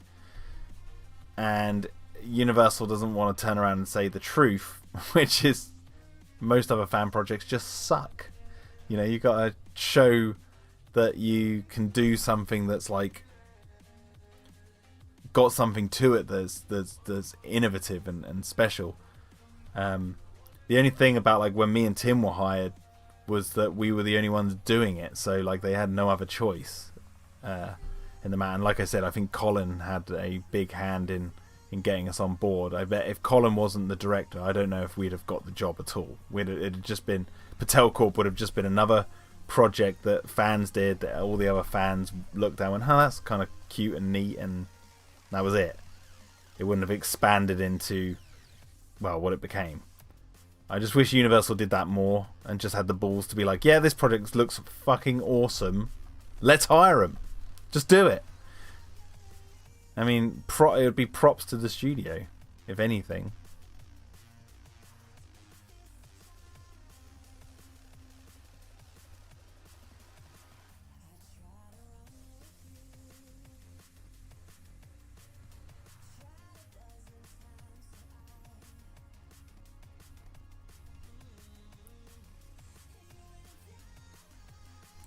I've said this before, though, in the past, that, like, Dino Defenders, what I'm working on right now, I did think, like, way back at the beginning of this project, like, what if I just made it a Jurassic Park animated series? Like, it would get loads of views. Like, people would be all over it if it was, like, a Jurassic fan-made animated series, because I could then, you know, leech off of the Jurassic Park name in the sort of algorithm. When people search up Jurassic Park fan projects or whatever, it would be right there. But instead I was like, no, I'm going to opt to do my own thing, and you know, it'll garner its reputation through its own name, you know, and my name.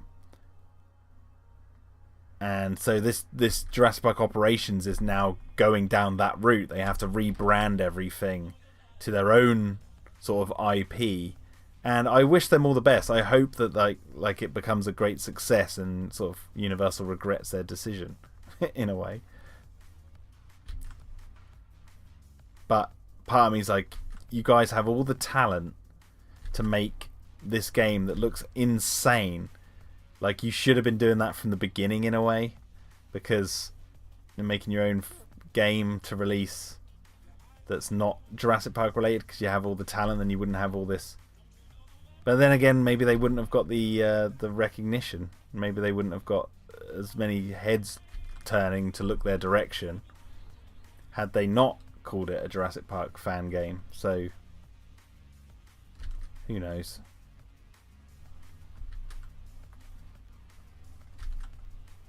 There you go, there's my thoughts on it.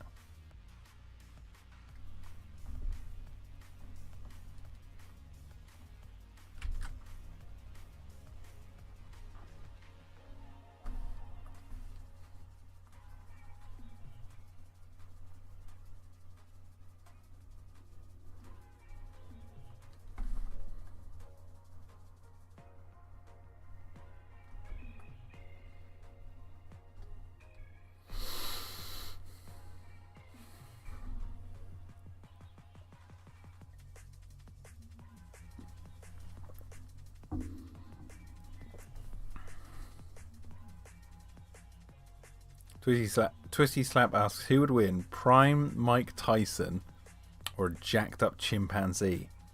I'm going with the jacked up chimpanzee. Those things are tough as hell already, let alone being jacked up as well.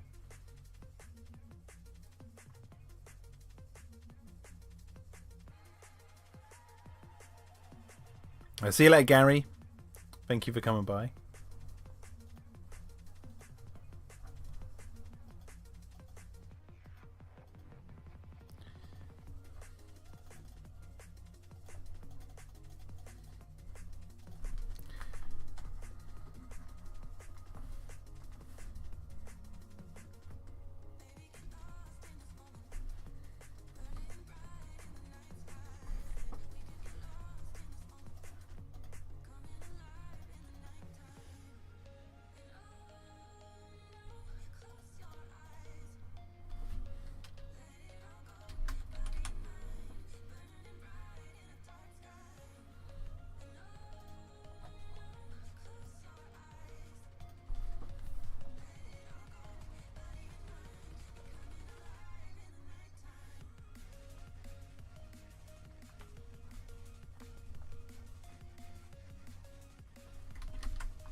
Well, it's going to be moving so fast, so these little like Japanosaurus characters can look a bit weird and iffy.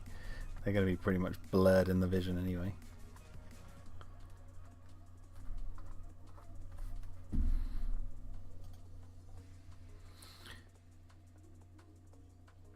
Dino Defenders Ultimate. Sammy T says, fun fact, before Jurassic World Camp Cretaceous came out, Universal was originally going to make a Jurassic Park animated show, but they ended up cancelling that idea. I know. I've actually seen the trailer thing. That the person had it, and they said they were going to release it like a few years ago, and they released like a couple of teaser images of it, and they were waiting for the sort of final approval to see it, to show it publicly, and I haven't heard of them since. But I've seen it. I've seen it animated. It looked like it would have been fun.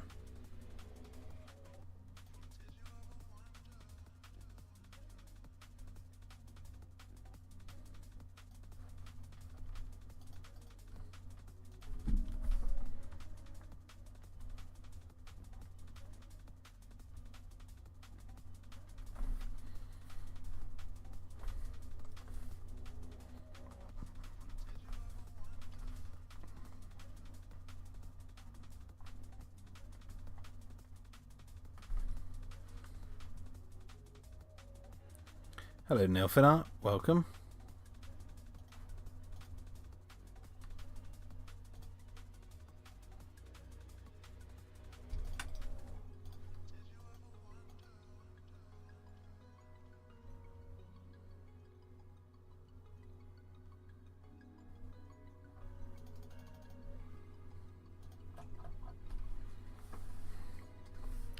Got a bit of froggy legs going on, hasn't it?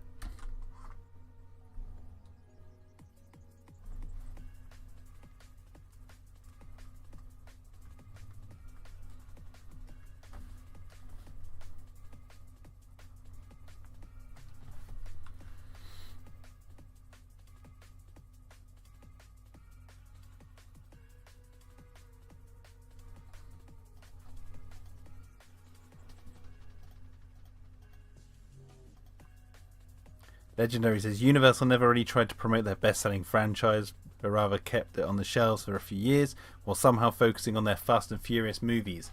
Well, I can tell you, Legendary, why. Money! Money! Because the Fast and Furious series are cheaper to make, faster to make, and bring in revenue much quicker than the Jurassic movies. The Jurassic films might be their most box office profitable live action series that they've ever made. That might be their number one, their baby, the one that they take their time over, which is why they don't do much with it, because they take their time over it. They have to handle it very correctly, which is why Camp Cretaceous sucks so badly, because it doesn't reflect sort of how the rest of the franchise is handled. And I'm not talking about social media, because oh boy, their Twitter account, for example, could do a complete reform of how it promotes stuff. But that's besides the point. Fast and Furious movies, churn them out quick, fast, get great money from car dealerships and sponsorships, good global promotion, good overseas money. You know, they're much quicker, they're more profitable, so of course they're going to go for that. Go for those movies and promote them more.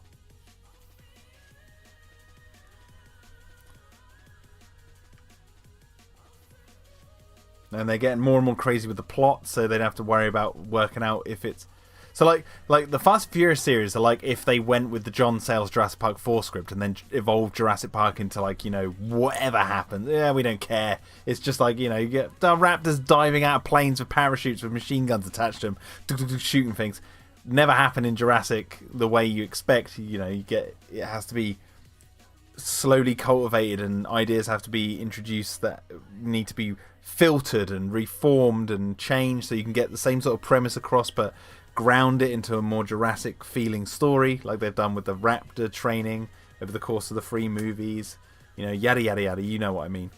Fast and Furious films, fuck that. Just anything.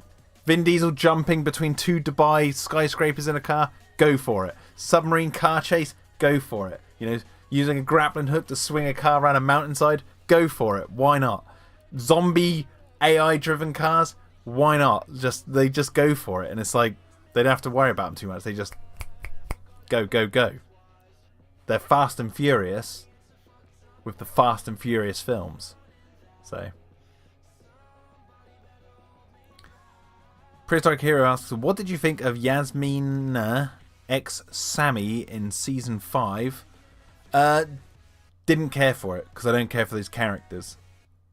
Although I did say in my initial review that I hate that it was like so obvious that they were going to make them lesbian for ages. It's like they should have just had them lesbian from the beginning. Would have been way more interesting to have them as a couple from the beginning of season 1.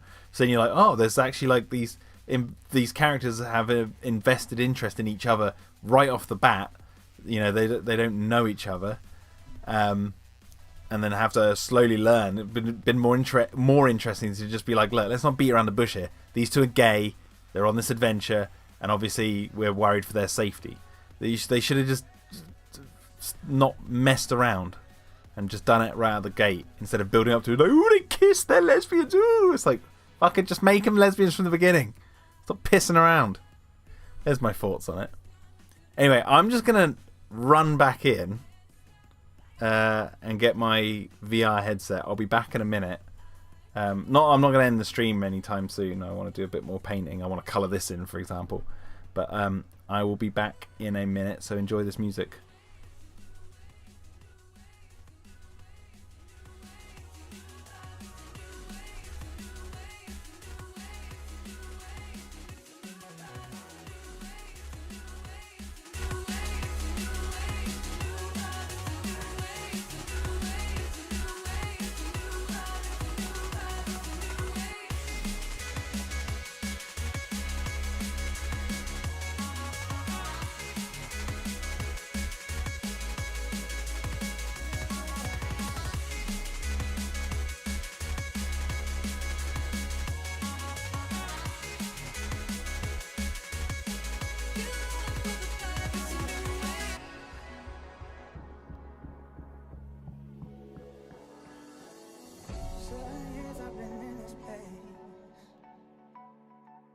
Take the morning train and I get home late. The coffee doesn't work the same. This umbrella doesn't stop the rain.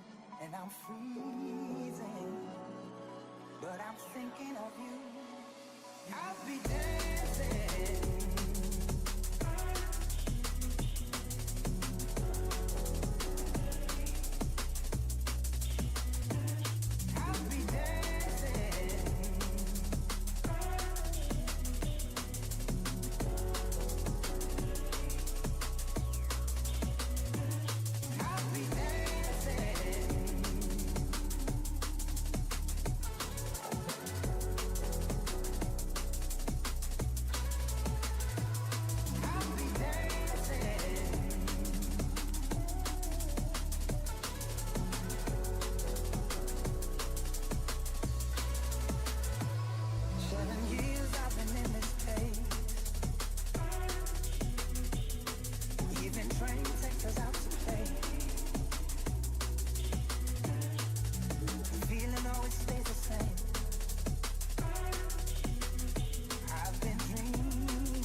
Okay, I'm back.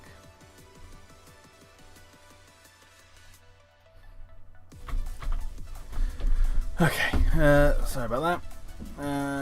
Where are we looking?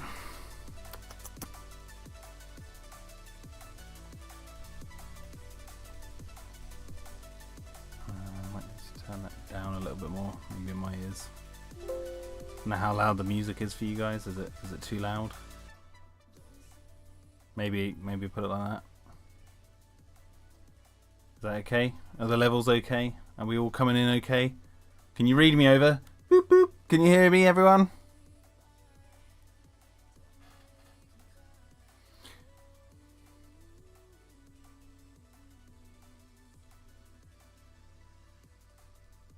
Yes, good.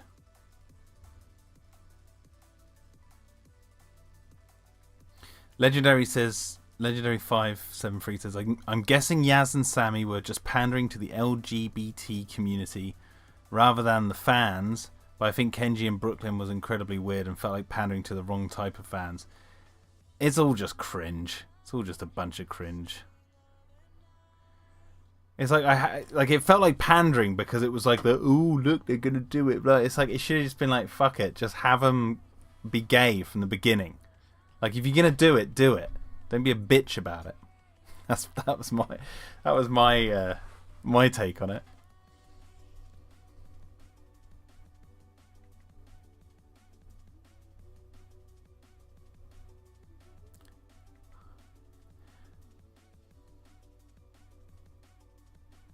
Sammy says, have you seen the many alternative endings people made for Jurassic World Dominion? It was Spinosaurus helps Rexy defeat the Giganotosaurus. Yeah, I know. Yeah, no. It's a bit too forced, as Neil Finart says.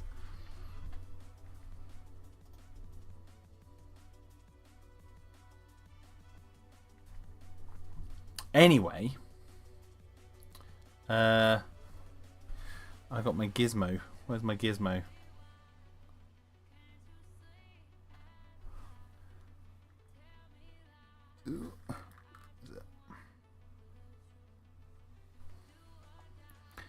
Gustav says, sorry for asking again, but I cannot tell if you like the idea of the frozen velociraptor in the cooling chamber or were you making fun? No, I like the idea of it. I was pulling your leg.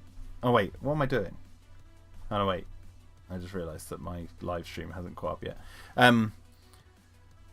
Yeah, I like the idea of finding the frozen raptor. I was just making a gaff about how like you made it sound like the whole story should be about that. Like that's the prequel, is finding the dead velociraptor. Yeah. Why is everyone talking about fucking Camp Cretaceous season 5? Just stop. Anyway, what are your thoughts on the famous King Kong YouTuber Big Jack Films? I've not watched any of their stuff, so. Anyway, look. I got my cool gizmo, my new toy that I've been enjoying. I'm joining the Ready Player One world. I was going to try and connect it to this live stream if I can. I'm just trying to think how I can do that. It needs to be connected directly, doesn't it, to the computer? I'm just going to try it now because it'd be kind of fun, just to try it a little bit.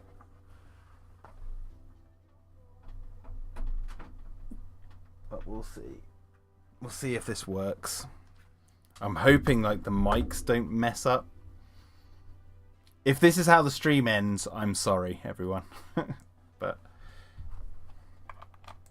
actually, I'll put that in afterwards. So here we go. I'm going in. All right, turn it on. All right, you can see the little symbol. The meta symbol. I can see Zuck's ballsack in my face. Alright. Oh, I need to set the Guardian. I need to set the room Guardian. So let's do this. Get our space all sorted. So get the floor to the right level. Yeah, let's get it to there. Confirm. Stationary boundary confirmed.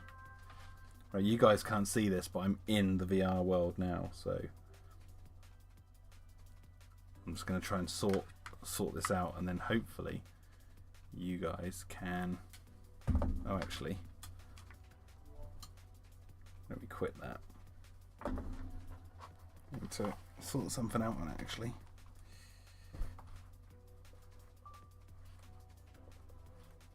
Saurian see you later. Thank you for coming. Will you play Jurassic World Aftermath? I haven't got it on there, no, but I may play it one day.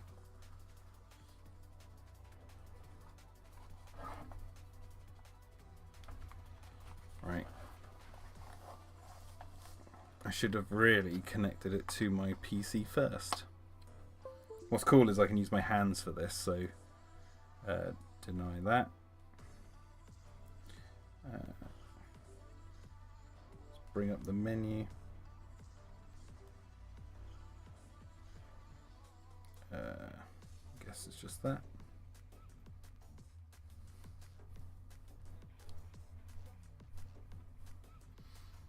Right, let's see if this works.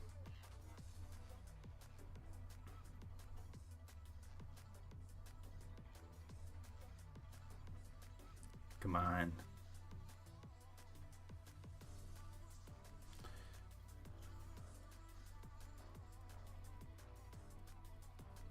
All right. Let's see. Come on. Change seat.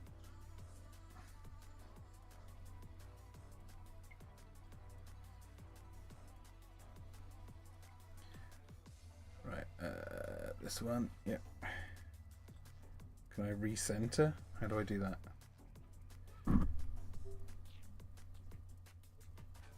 Ah, there we go. Right.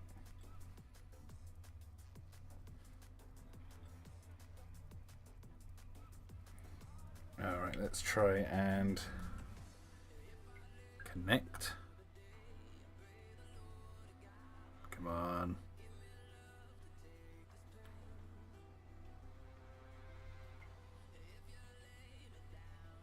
Oh, what? No way.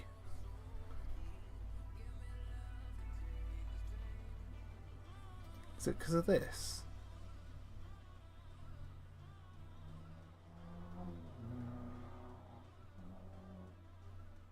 No. It's, I don't think it's going to let me because... Maybe because I'm live streaming?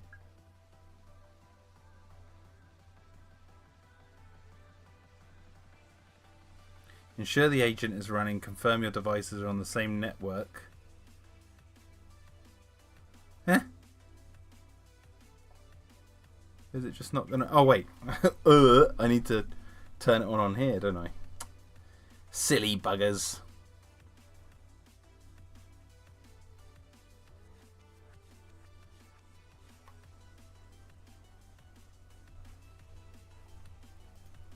Right. Aha, here we go. Oh god, I've got headphones. I don't know if the live stream is being affected by this, but the sound is coming through my headphones now. I hope not. I hope the sound hasn't changed on there. But anyway, right. Oh, it's working in here. Great. So, now if I go to the... Actually, let me load up my internal webcam. Oh, not that. Close that. Grab this little webcam, stick him over here. Yeah, I don't want that propaganda. Right. Ooh.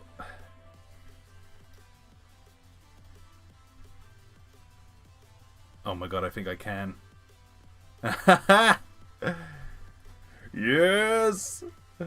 Yeah! Welcome to the real Terradome. Now, this might be a bit glitchy, but my mouth ain't moving, but I think I can move the camera. I wonder if you can see what I see.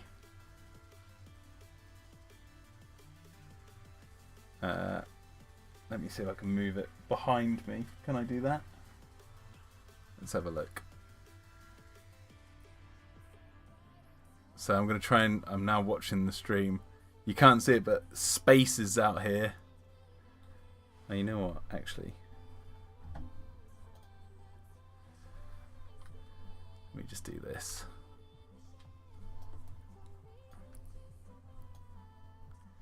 This is getting really...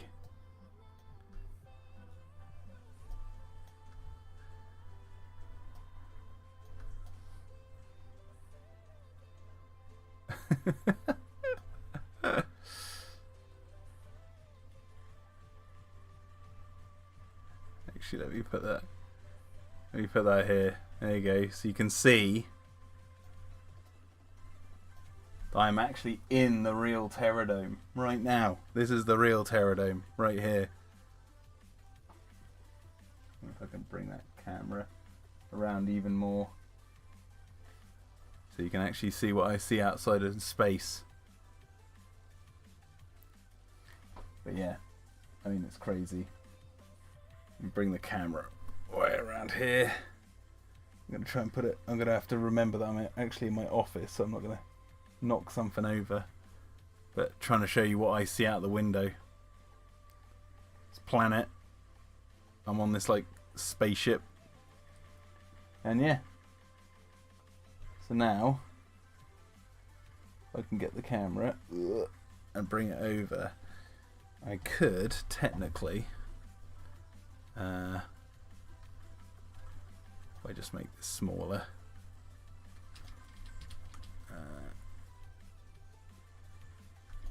bring this in.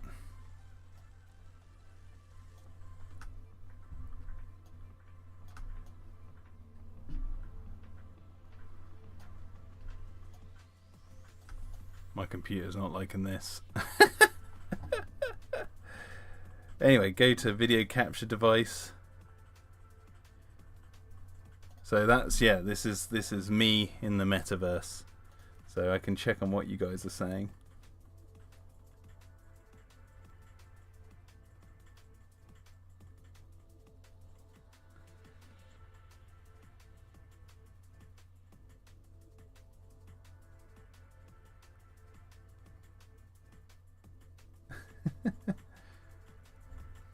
Finally got off the frozen planet, yeah. But anyway, yeah, this weird, like, this digital camera I can use in this world.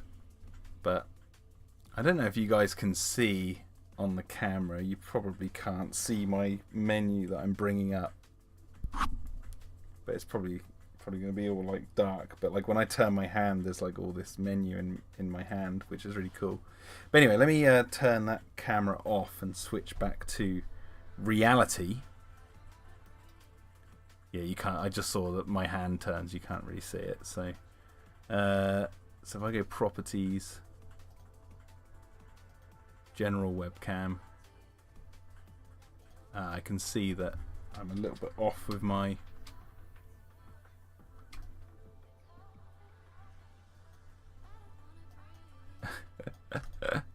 Oops, shit.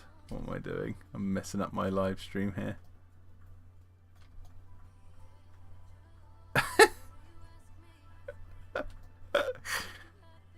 What has life become, eh? Anyway, right, so I'm going to quit this program. Just move that up like that. Actually, let me just disable the... Oh god, this screen is so close. No. Right. Computers. Disconnect. Okay. Now I can do that. Quit. And turn this off.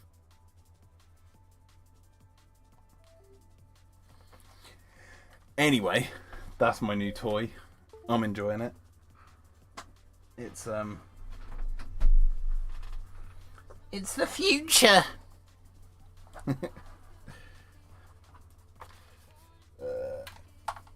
It's something that, like, when I was a kid, I never thought I'd own anything like that.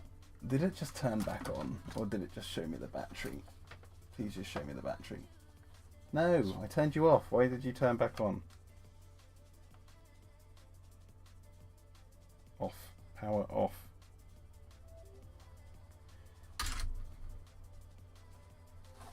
Would I rather watch Dinosaur from the Deep or Camp Cretaceous for the rest of your life? Dinosaur for the Deep. By Jesus, like by a lot. I thought you were stuck on a frozen planet. Oh yeah, I've already read that one. What's Dinosaur from the Deep? Prehistoric Hero. You need to watch some of my videos. Watch the Jurassic June series.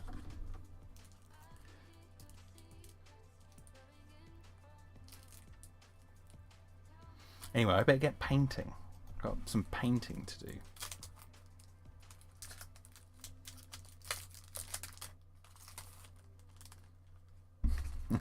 That's alright, man.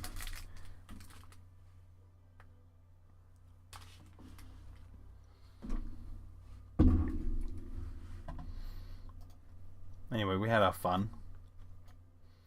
That's my VR world.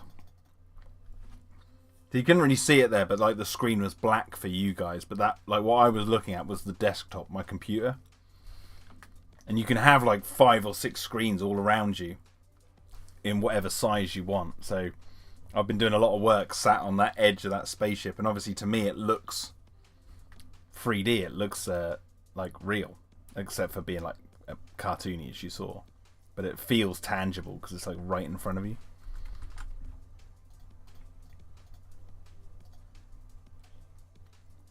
And it's been a lot of fun. It's been quite surreal watching stuff. Like I went to the VR cinema in big screen and watched Ready Player One in 3D. And it was quite surreal. The feeling of like sitting in a room with people from all around the world in a VR room watching a film about people, global people going into a sort of digital world altogether through their VR headset. It was very, very meta. And just like, it was crazy. And that, not only like the meta levels were like even boiling down to watching the Jurassic Park T-Rex chasing the DeLorean with King Kong smashing on screen soon afterwards. Like, there was just so much going on. I was like, as a kid, this would, what I'm doing and what I'm experiencing as a kid would have absolutely blown my mind. And it was really the first time where I really started to feel that we are entering a real dystopian future. And part of me feels like it's inevitable. Especially if they start introducing this bloody digital ID nonsense, then that's going to get really dystopian really fast. I hope it doesn't come to that, but it might already be in effect. But yeah, I'm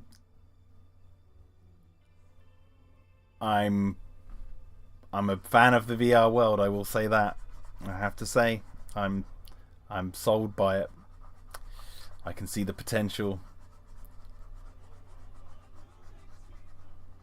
It's very fun, but it makes me really appreciate the real world like a lot more. But I'm old school. I'm not like new. I'm not like one of these new kids. Like my daughter, for example, like she's growing up in a world where that headset is as old as she is, basically, and that headset blows my mind, the things I can do with it. And so God knows what, especially with the innovations in AI as well, like God knows what the future's going to look like for her when she's like my age. The next 30 years are going to be wild. They're already wild, but it's going to be crazy.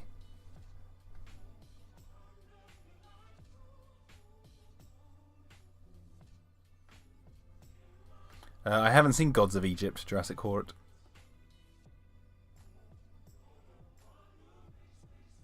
Yeah, Neil Fanart says it's so cartoony Jack basically became a character from Camp Cretaceous. Yeah. You know, if it became like Ready Player One and you could buy your avatar to look like a character from a movie, you know, it'd be so funny to have like a Camp Cretaceous character just to really mess around in. like a skin suit. I could really mess with the characters. Have we finished that playlist already? We have. Holy moly guacamole. Well, what are we going to listen to now? Yeah, let's listen to this.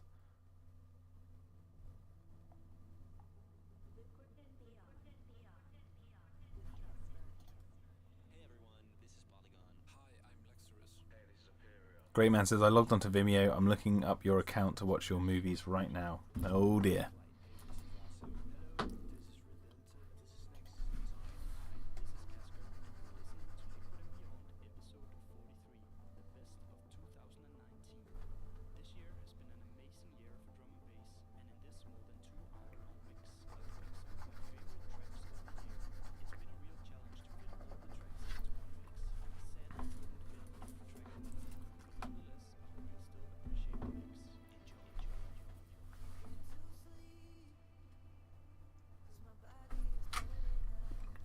Actually, I remember this mix. I don't like this one.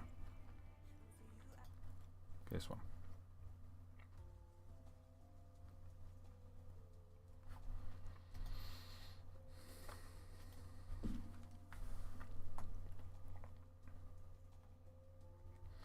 AI is the future. Can't wait to have my very own synthetic that asks me questions about his existence and who created me.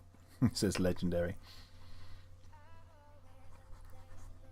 The thing is, right, here's my prediction for the future, right?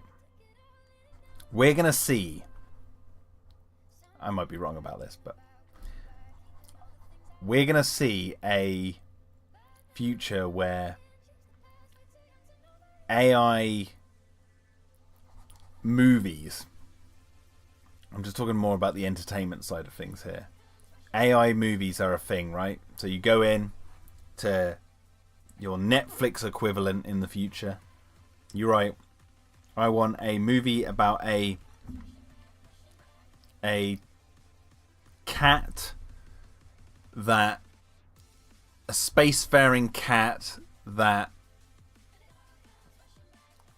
is trying to defeat the balloon overlords voiced by X person, and it will generate it in a matter of minutes. And then you can sit back and you can determine the length as well. You go, I want it to be this long. I want it to have this type of music. You know, you write in all your parameters, or you have them preset, whatever. And you know, you've paid for your like John Williams AI set, so the music will sound like John Williams, that kind of thing. And it will generate it there in a few minutes, and then you click play, and you'll be able to sit back and watch it. However, there will also be IPs that are specific to a streaming service that pays for them. So you'll get like your Apple AI rendered stuff, or your 20th Century Studios, because they can't be bothered with the Fox stuff anymore because it's 2016. They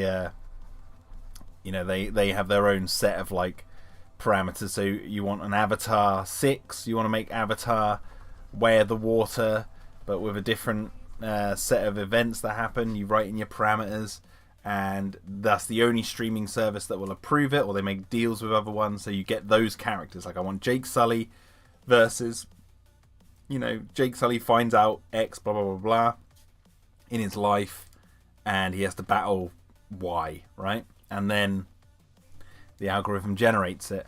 But you wouldn't be able to watch that on another streaming service because the IP is owned by 20th Century Studios, and they've made like a deal where the AI algorithm will block that prompt. So if you go into the Universal one, their Peacock AI streaming service, and you write in, I want to watch a Back to the Future movie where Marty McFly and Doc go back to the time of dinosaurs, and it will generate it in a few minutes. But if you go onto like 20th Century Studios streaming service and write in, I want to watch Back to the Future one, it will say no, because that's a Universal property. There will obviously be those like Netflix where the studios make deals to have cross-pollination of IPs. Reckon that'll be a thing. And you'll be the notion of sequels, remakes, and filmmakers alike will basically be how we look at the silent era of films today. Like, kids today are not watching silent movies because, you know, they have to be a very, very, very niche market of kids today who are interested in watching silent movies, right? Like the old Cabinet of Dr. Caligari. I can't imagine anyone watching those films who are 15 or 14 nowadays, right? They're all about their TikToks and their dabbing and God knows what other shit they're doing these days. But in the future, we're going to be looking at the movies like Deep Rising on DVD with these specific actors, these directors, and all this sort of stuff. Like we look at silent film, where we're like, oh, isn't that quaint that they only had like visuals to work with? Now they're going to be looking back at this and going, oh, isn't it quaint that they were locked into that movie? They didn't have a streaming service where they could write in what they want to see specifically, and then the AI creates it with a certain edge of like unpredictability, so you don't know where the AI is going to take it, and that's what makes the story interesting. But it's going to be interesting. That's my prediction. I think that they are going to get to that point at some point.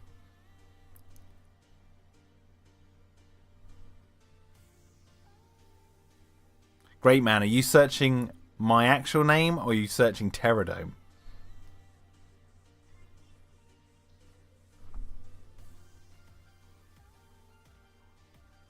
Prehistoric Hero says they'll ban AI due to how it ruins artists' career, copyright, and ugly animation. No, man. The exact opposite. The exact opposite.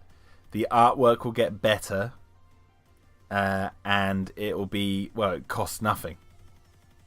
So they'll save money on artists, and they'll lean into AI. It's already happening. It's already happening. It's inevitable. There's nothing that can stop it. Studios will want to save that money.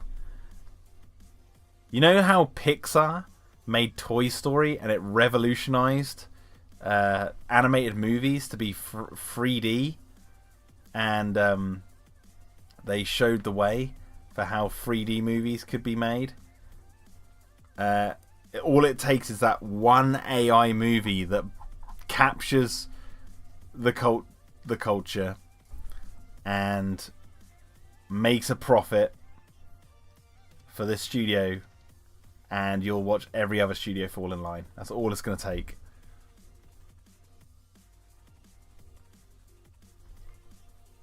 Like, was it? There's that Disney show, right? I haven't watched it. The MCU movie or something. The Secret Invasion, the Samuel L. Jackson one, uses AI art in the opening credits.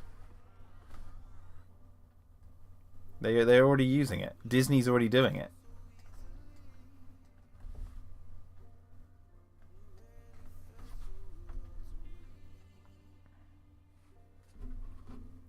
Prehistoric Heroes like, fuck robots, fuck AI.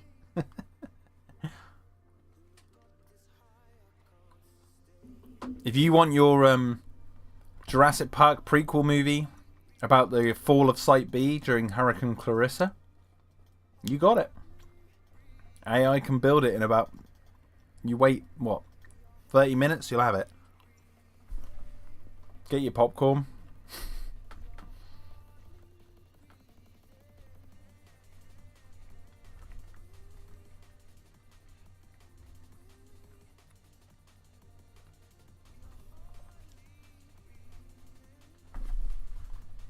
Let me find it for you.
I know Photoshop has just released a beta version where you can use AI to do stuff. I haven't tried it, but there is part of me that's like, what could I do with that to enhance the speed along of Dino Defenders? Could I get it finished in a month if I use AI? But then it's like, there is that part of me that's like, no, finish what you started. Finished what you started. Don't get lazy at the last second. You stroke every little bit of detail into these dinosaurs by hand. See you later, Twisty Slap. Thanks for coming by.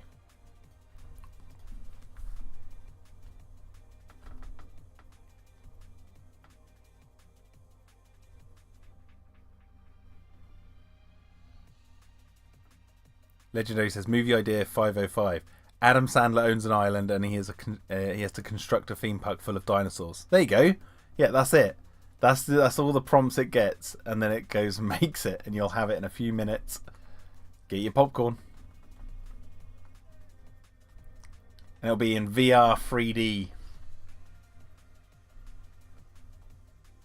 That's if Adam Sandler signs off on his likeness being used.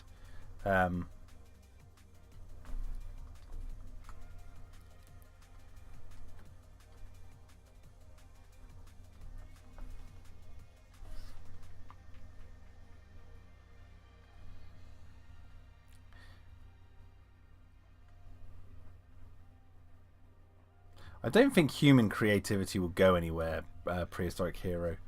He's saying, I have to draw, I have to write, I have to construct.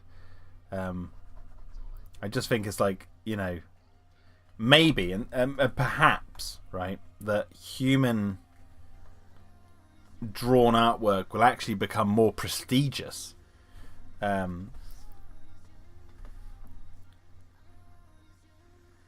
maybe it'll become way more expensive to have a human artist because they're doing it the old school way, and they become a sort of human artists become very sought after amongst you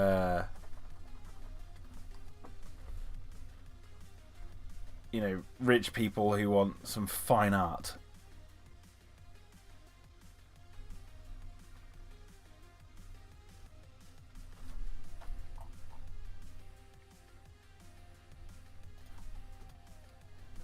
Or it could go the complete opposite way and no one gives a shit about human art anymore.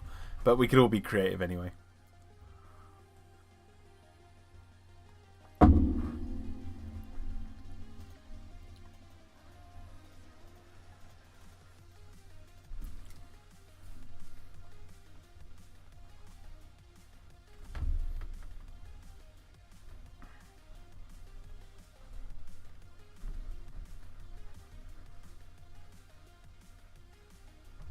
Thing is, I saw this video of I think it was Midjourney, the AI program, had created a 3D world that was like auto-generating as you looked around.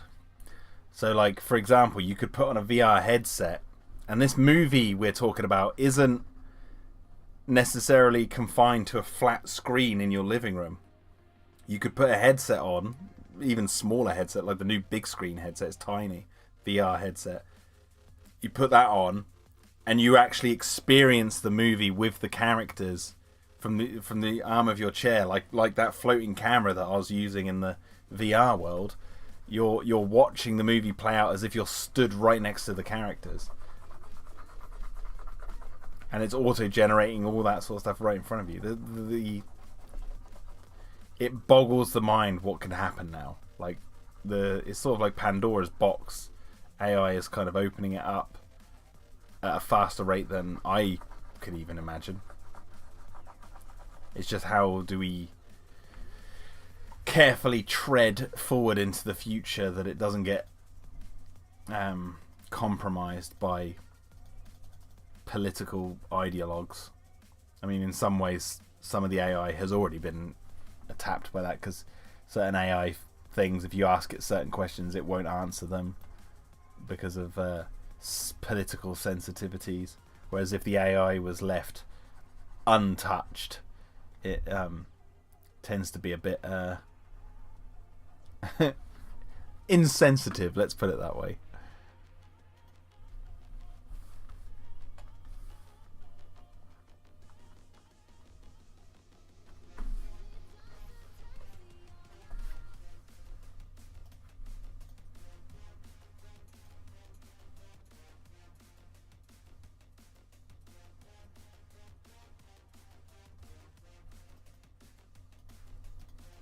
Hey, if I'm wrong, I mean I'm wrong. I'm like, I'm not saying this is going to happen. I'm just saying it's a prediction, and like all predictions of the future, no one's ever right. So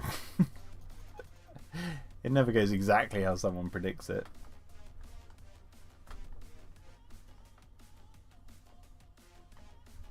It's like a horoscope. You can vaguely talk about things, so it can map nicely onto something in the future, but the actual specifics is what can break a future prediction down.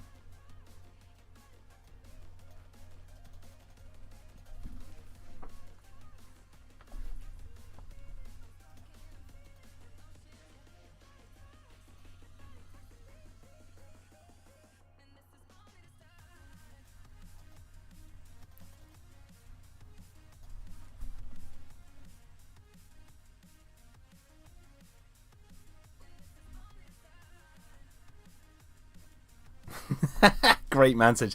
You've got some really weird videos on there. Of course I do. If you're watching the Milo POV ones, get ready. That's a whole kettle of fish you're opening up, which without any real context is going to be really weird.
Prehistoric Hero says, I would say that in the future there would be a balance with new and primitive tech to uphold nostalgia in humanity to prevent a collapse of civilization. Maybe. I mean, people still collect VHSs today. I collect laser discs, for God's sake. I was saying this with my wife the other day, that like in our household we've got like either really old tech or like cutting edge tech. So we've got like this VR headset which is technically cutting edge, right? And then I've got a laserdisc player. So I have a mix of old and new. There's not really any middle ground in our house.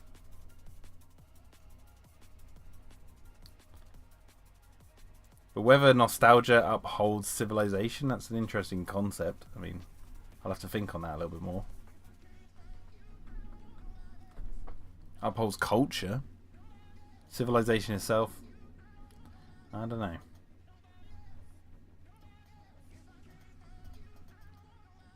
Like, do farmers need nostalgia in order to function?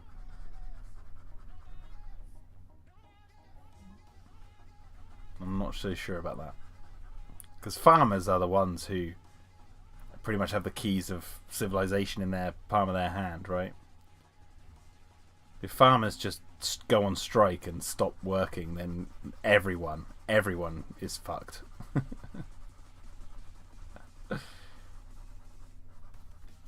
That's what they're doing in, is it Denmark? Is it Denmark now? The farmers are on strike and have a battle with their politicians. I think it's Denmark. Let me have a look. I want to make sure I got that right.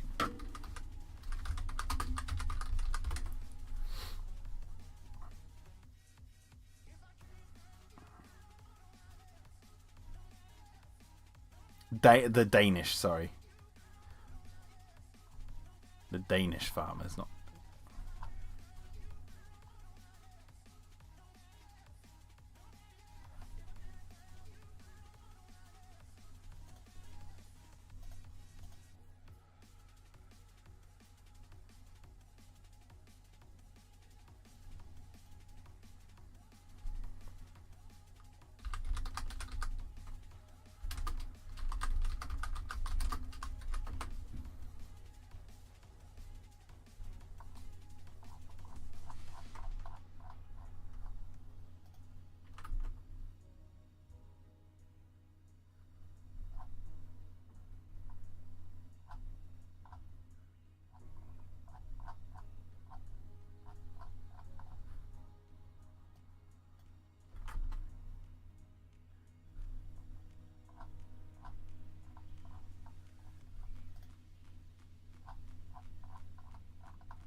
Oh, yeah, no, it is the Dutch farmers.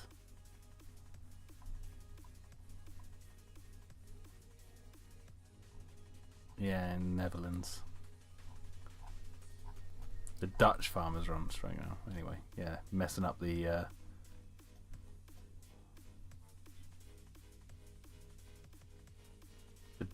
The Dutch farmers, yeah, said they wanted to topple the Prime Minister and form a government. Yeah, it's like, yeah, they do hold the keys.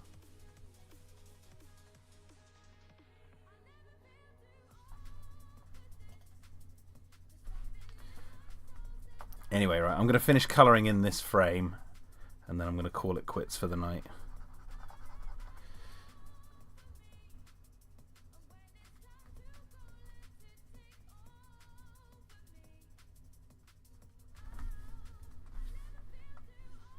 Because I'm getting tired. I've been up since 5:45 AM because the little one woke me up.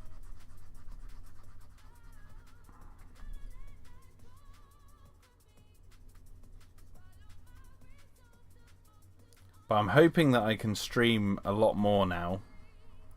I got Jurassic June out of the way. I am on a mission now to get a lot of Dino Defenders done. I'm just sort of knuckling down and trying to get this done as not as quickly as possible, but like just actually get back into really enjoying it. Not that I wasn't enjoying it before, but there was like a, you know, I'd done episode 4 for so long. I needed a break, but I kind of jumped straight back into it. Legendary 573 asks, any more Jurassic misconceptions? Yeah, there's a few. There's one I want to do about the Maisie timeline between Fallen Kingdom, or but what we learn in Dominion compared to Fallen Kingdom. I feel like there's a lot of people who seem to think it's like really been retconned when it hasn't really. Not by a lot anyway. And there's one I want to do about and it's a really specific one which won't make much sense to people now, but like I used to get into debates with Jurassic collectibles on like Twitter and WhatsApp about, you know, the technology in Jurassic World being too advanced with like the holograms, you know, in the Innovation Center. And we used to have like, you know, back and forth about whether that's credible or not. And I've discovered something that I think really sells the idea that holograms, like we see in the movie, which, you know, are not realistic because holograms like that don't exist in the real world. There's something that I found in the lore that I think, in the hard canon lore, should I say, that really backs up holograms existing in how we see it in Jurassic World and in Fallen Kingdom, which I really want to cover because it's also an aspect of the movies that I've not heard anyone else talk about. I've heard no one bring up this idea that I thought about. So in true Pterodome style, I'm going to be bringing up an idea that hopefully people will be like, huh, that's very interesting.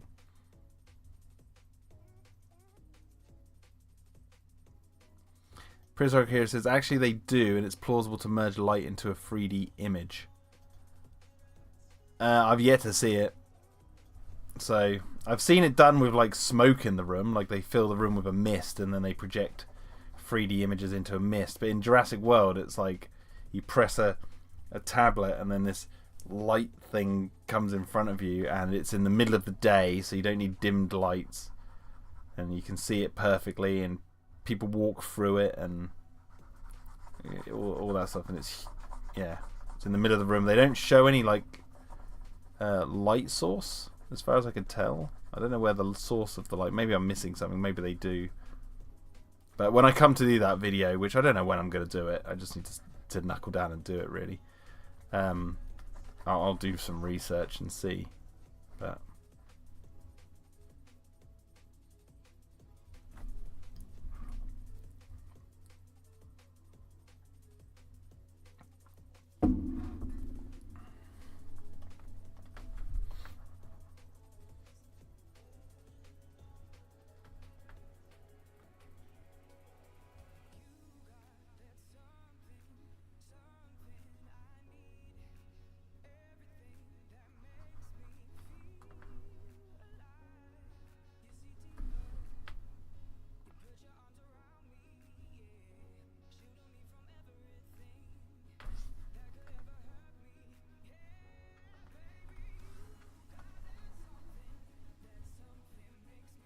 yeah, they're the two misconception videos I've got planned.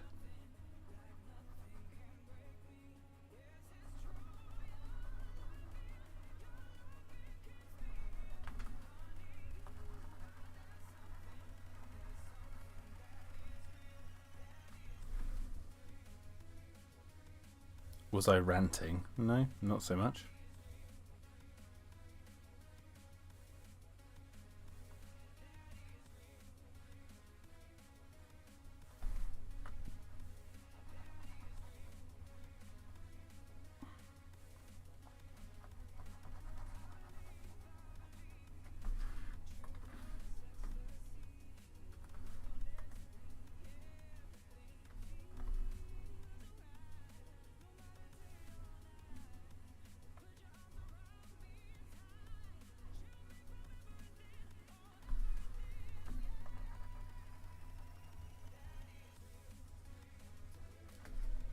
Save the ranting for Mauler. I haven't caught up on Mauler's stuff in ages.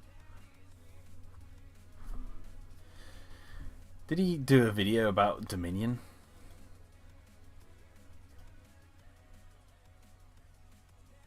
I don't think he did he? I'd have probably been aware of it by now.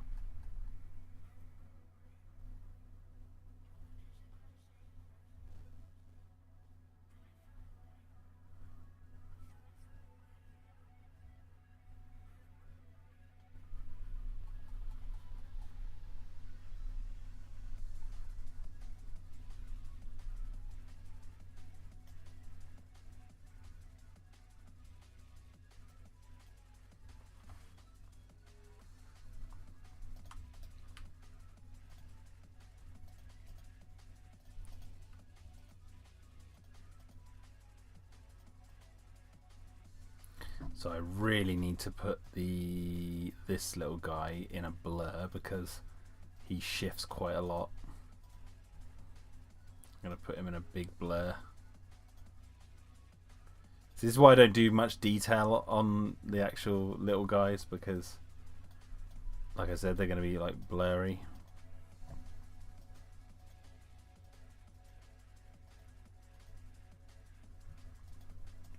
Blur the head as well because it's turning.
Okay, you know what? Actually, I will do the lines for the next frame.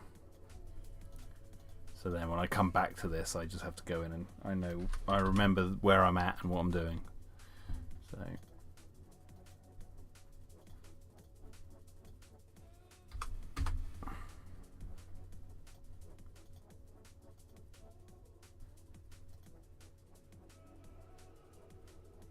I'll see you later, Prehistoric Hero. Thanks for coming by. Nice chatting.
Legendary says, "Hey Jack, just wondering, as a what-if scenario, what if the Indominus Rex sibling survived and was living in the Biosyn Valley? Would that be a great plot twist revealed or a really bad one?" It depends on how it's handled. you know, you would have to have it revealed that it survived in Fallen Kingdom. You don't even need to necessarily see it. Just maybe Claire finds out that she was lied to. Maybe Wu reveals it or something. And so the audience is like, oh my god, that thing's out there. And you like, then you're questioning, well, where is it?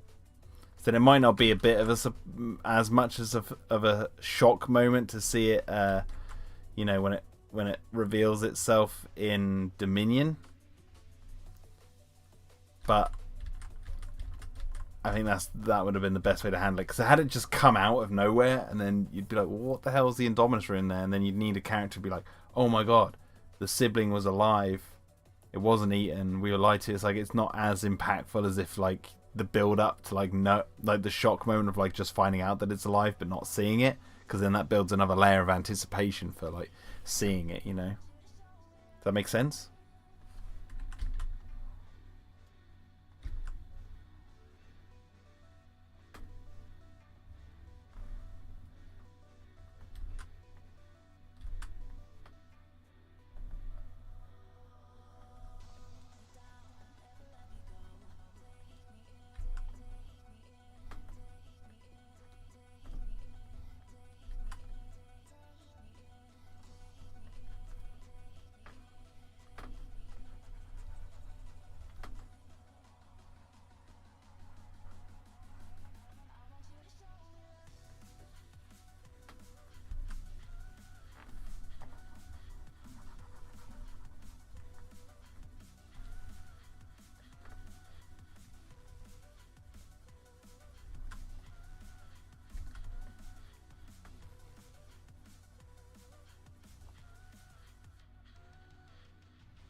Yeah, I think even if the Indominus just came out of the woods during that moment, legendary, I think that it still need to have been revealed in Fallen Kingdom that it was alive. It's alive still.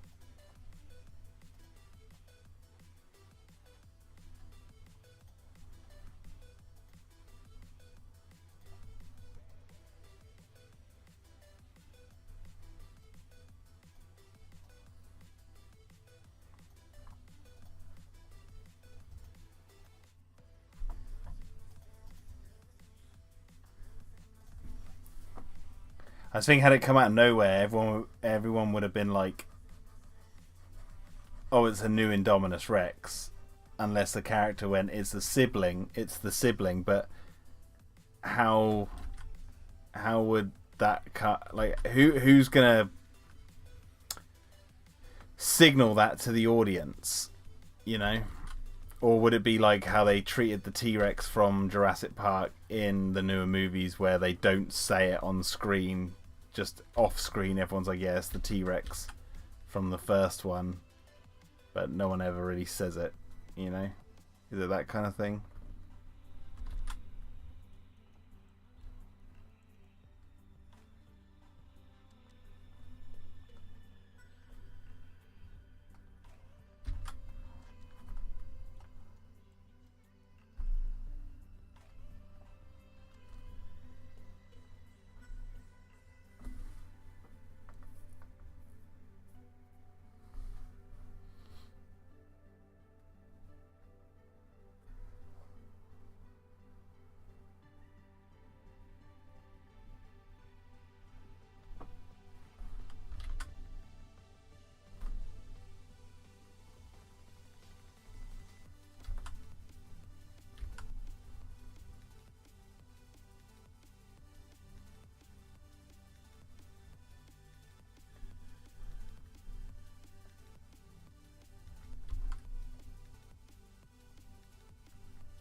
I'm gonna try and get the tail to whip past the camera.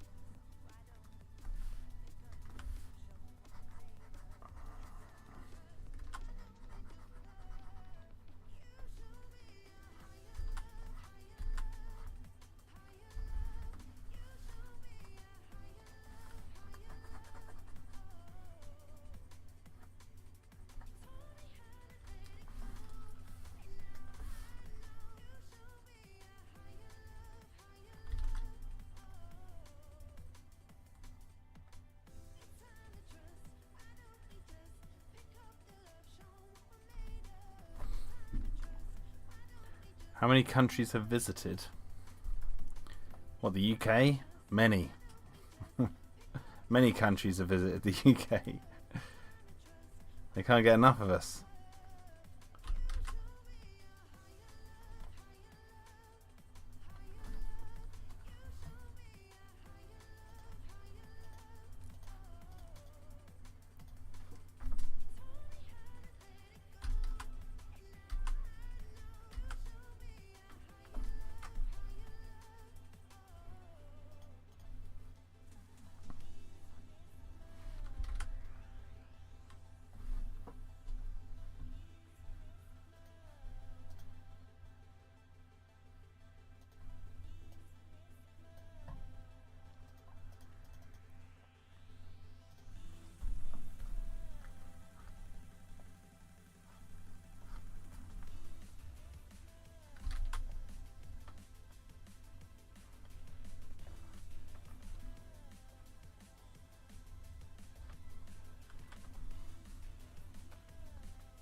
Big Shark says, seems I haven't missed much. You missed me going into VR.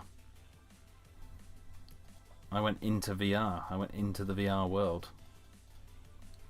I showed everyone what it's like to go in. You missed Ready Player Jack.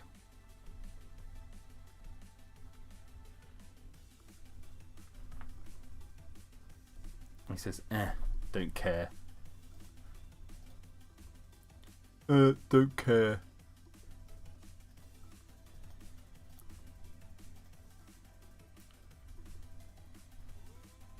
And then you missed an entire discussion about, I'm sure the kiddos did. Hey, I did. And you missed a whole in-depth conversation about the future of AI.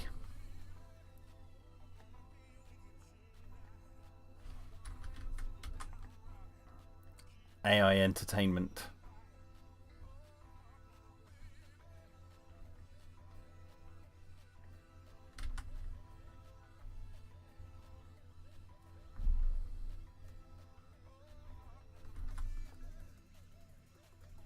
Yeah, I was saying how I think it's you're just gonna write in what movie you want to see. Hey, I want to watch Rush Hour movie with Jackie Chan and Chris Tucker. Those actors have signed off their likenesses to be used as prompts. And I want to watch Rush Hour in South Africa. Rush Hour Australia. Give me that movie. And it will generate it in about 40 minutes. And you'll be able to watch it in your VR goggles. On your planet-sized... Oh no, you'll be in the film. It'll be AI-generated 3D environment around you.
You know what, actually?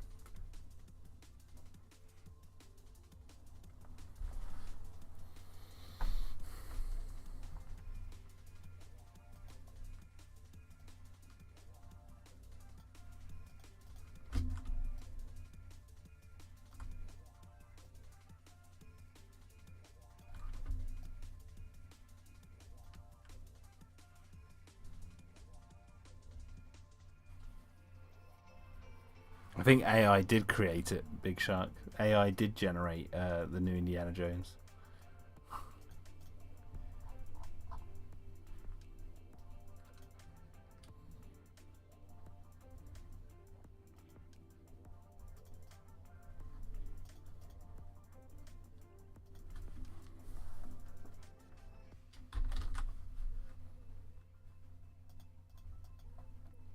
I think Kathleen is AI, actually.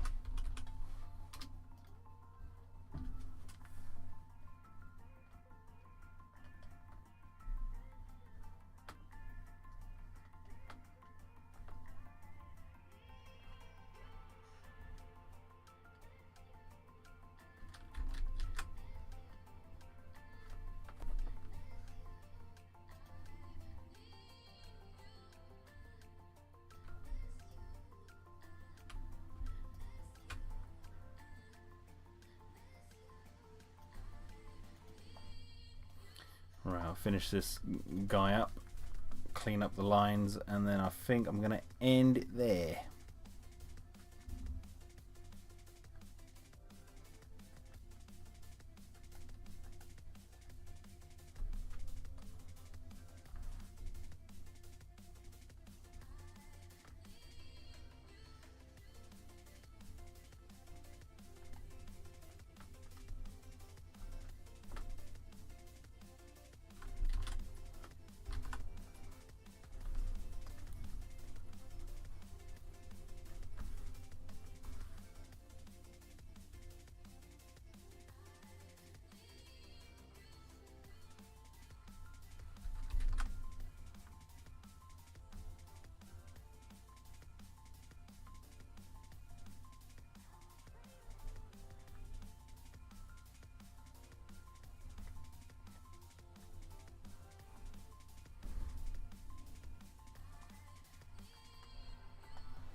Right.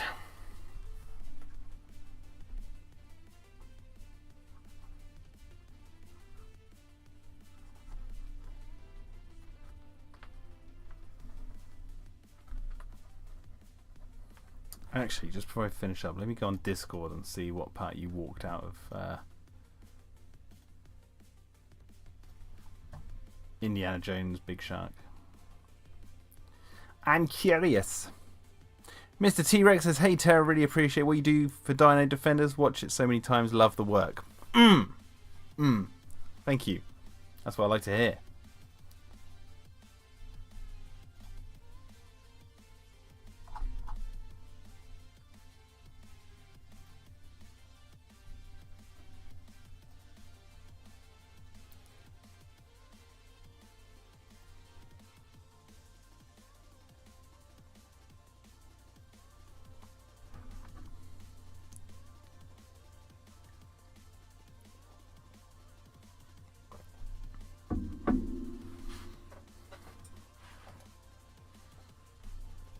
Oh, so you walked out like right near the end.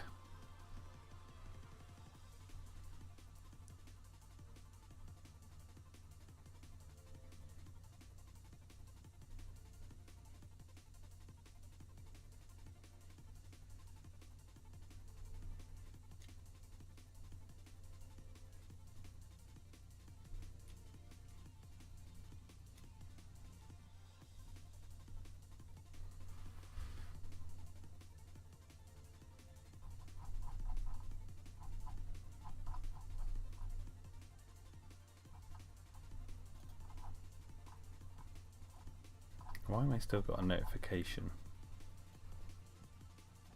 No, it's gone now.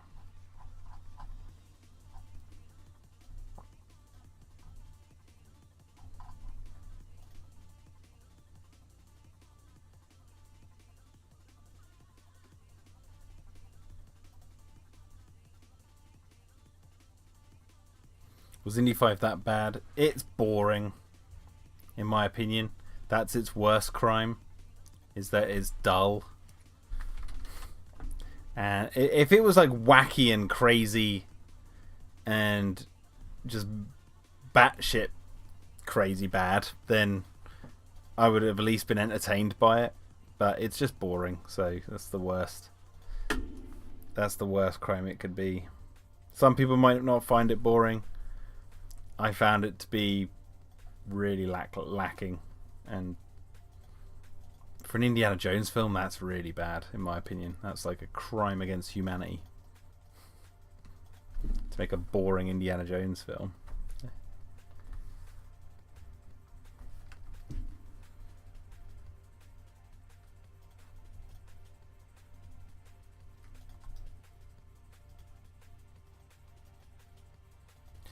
Okay, I think I'm done for tonight. I hope you guys have enjoyed this stream. How long has it been going on for? 3 hours, 14 minutes. Not bad. Yeah, I will try and stream as much as I can, as you always know. I'll stream again very soon. And yeah, just keep an eye out. See you later, everyone. Thanks for watching the Jurassic June videos, and I'll catch you in the next one. Peace.